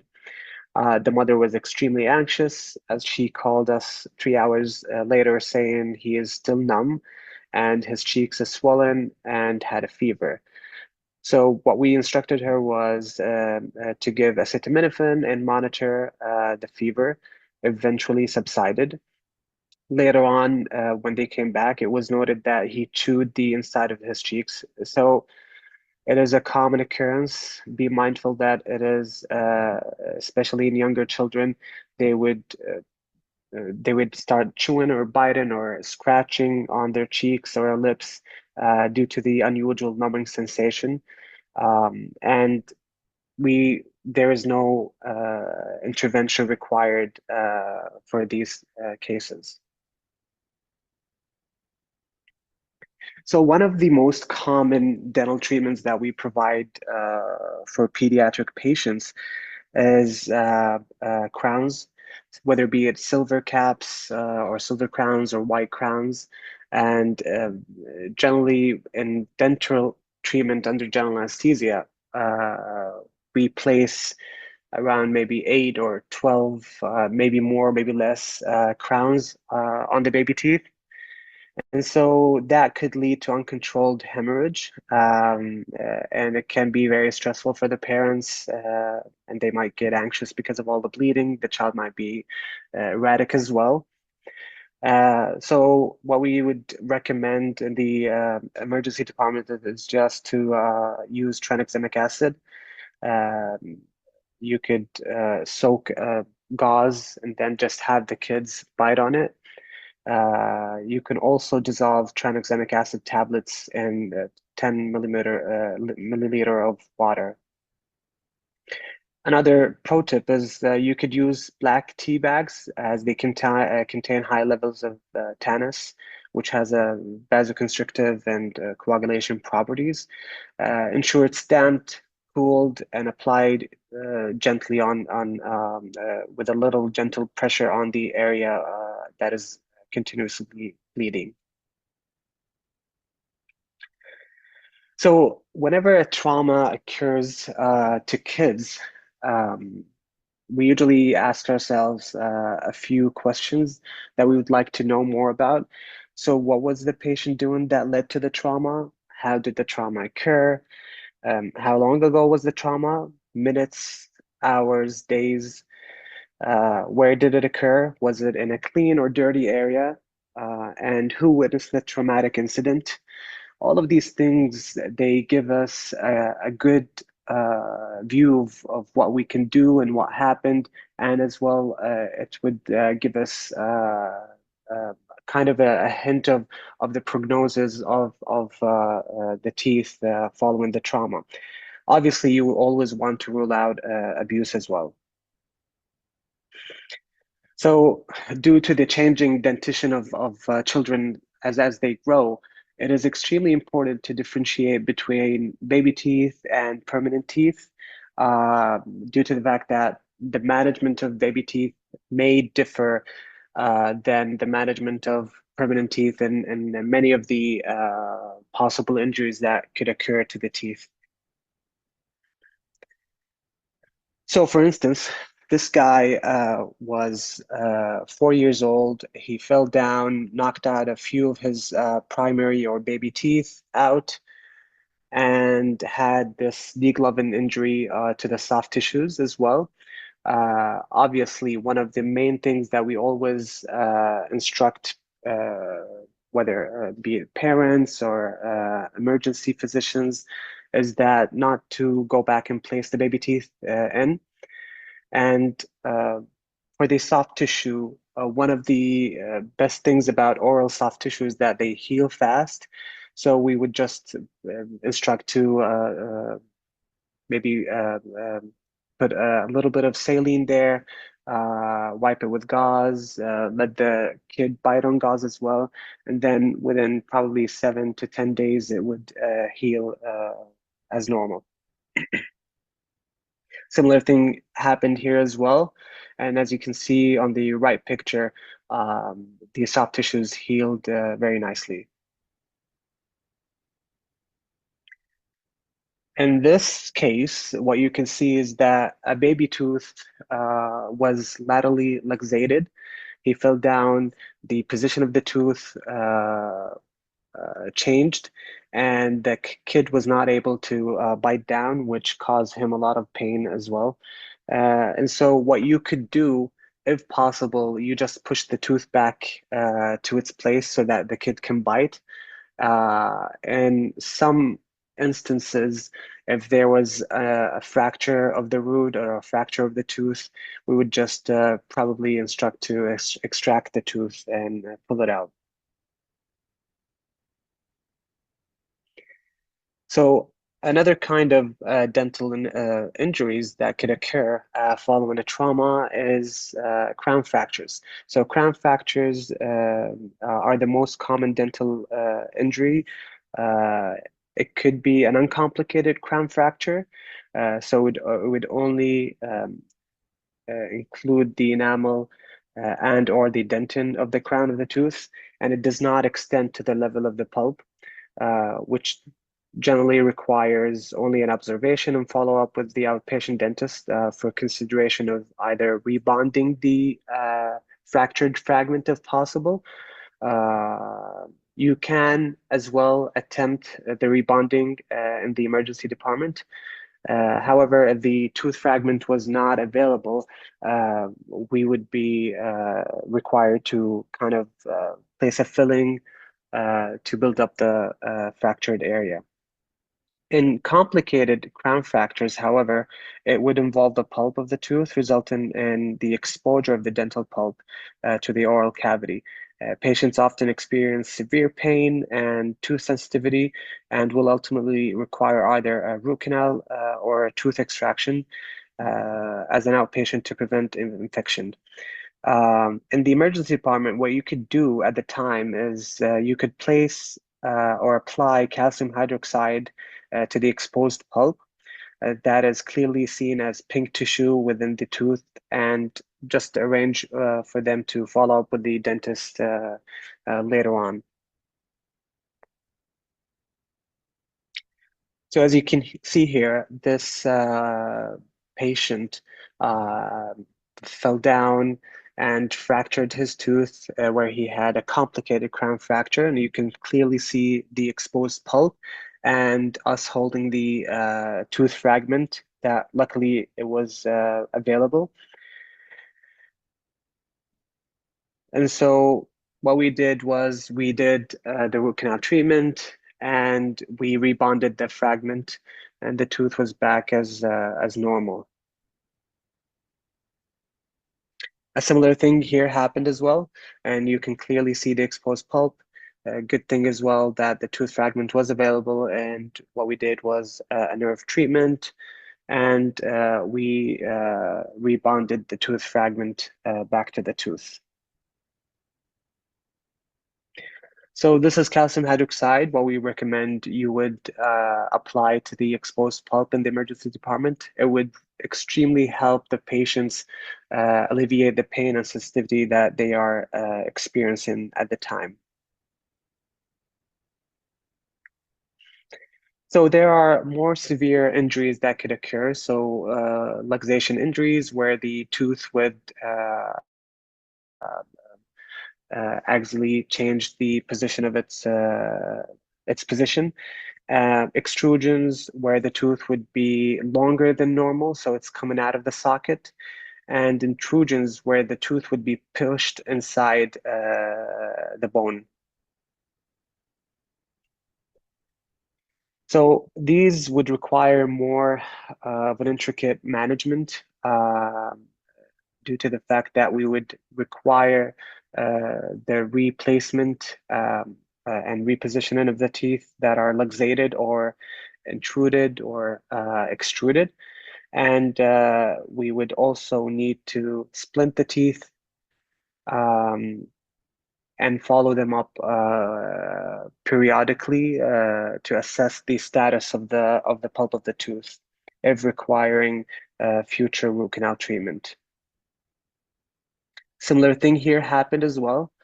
So you can see clearly that there was a luxation injury, degloving injury, an uncomplicated crown fracture on the lower teeth, and there was a huge laceration in the lower lip of this patient. And so the management was, again, to just splint, reposition the teeth, splint, place a splint, and suture the lacerated lip.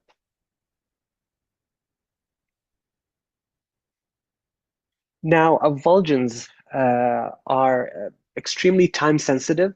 In general, we would like to assess the medical history. We would like to know the vaccination status, including tetanus.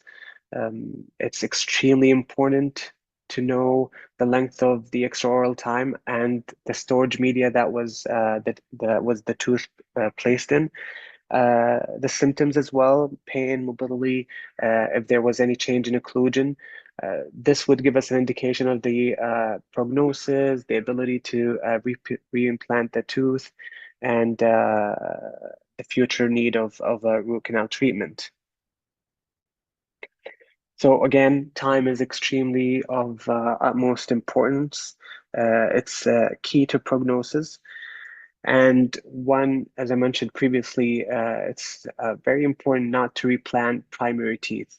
So you'd have to check if the patient has any permanent teeth or not, and assess the tooth if it was a permanent or a primary tooth.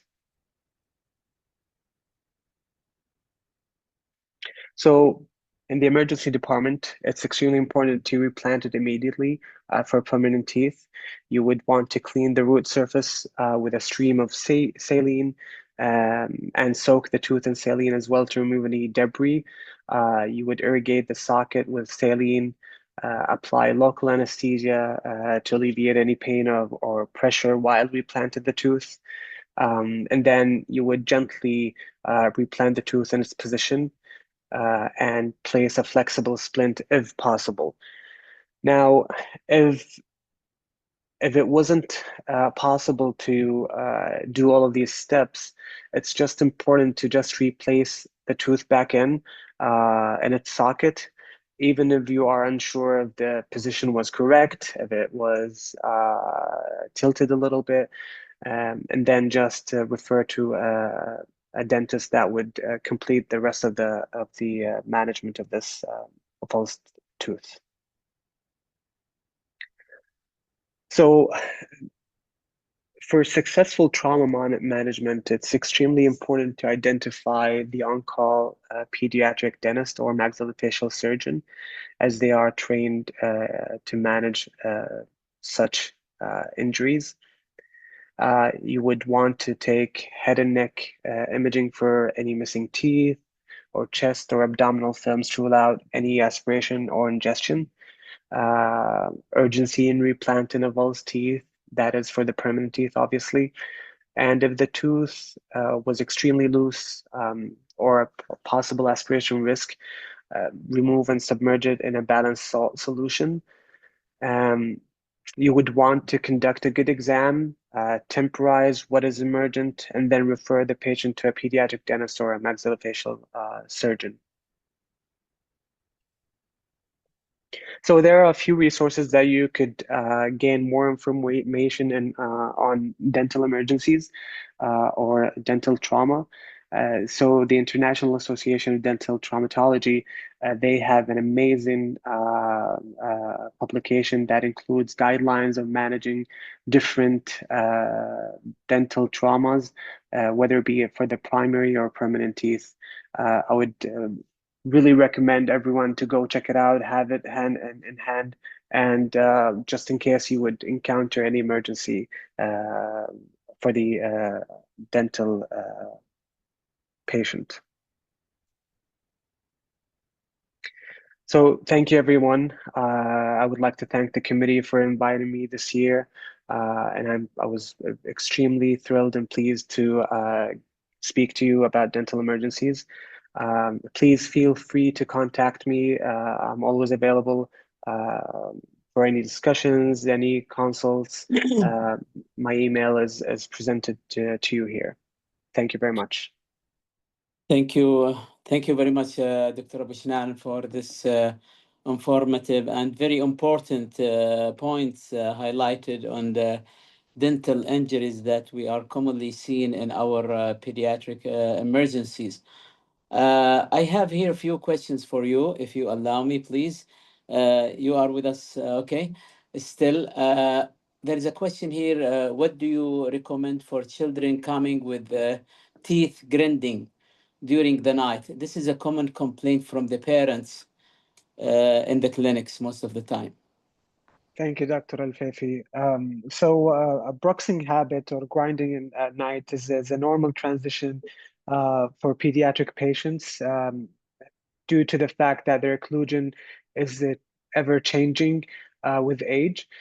So for adults, what they do usually, they would prescribe a night guard for them. In kids, we don't generally do that due to the fact that it's not gonna have any effects on the management. And Usually we only intervene if there was any signs of any symptoms or any signs of attrition or wear on the teeth.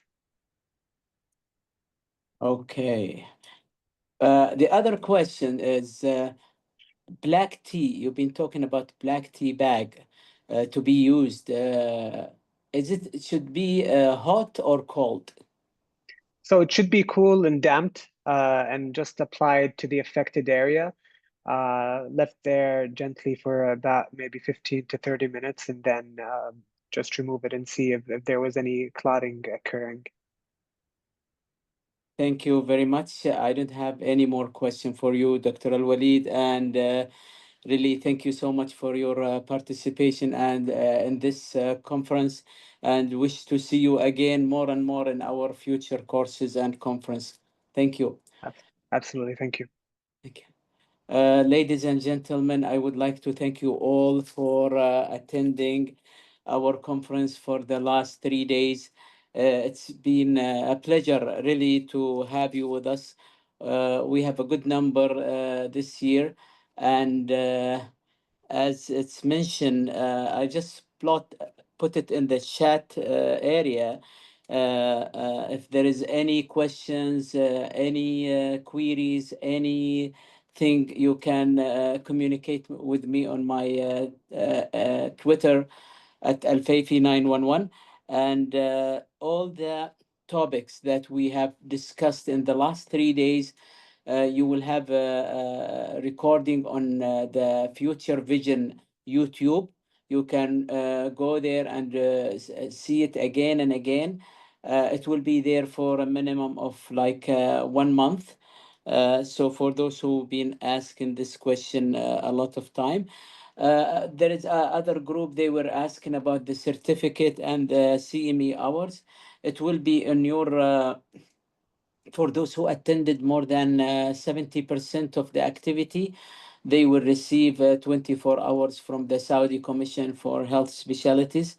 And those members with the AAP or ACEP, they will receive also 21 hours. If there is anything, please don't hesitate to contact me as I put my detail here. And I'm very happy to see you again and again, and see you soon in our future courses and activities and conferences. Wassalamu alaikum wa rahmatullahi wa barakatuh.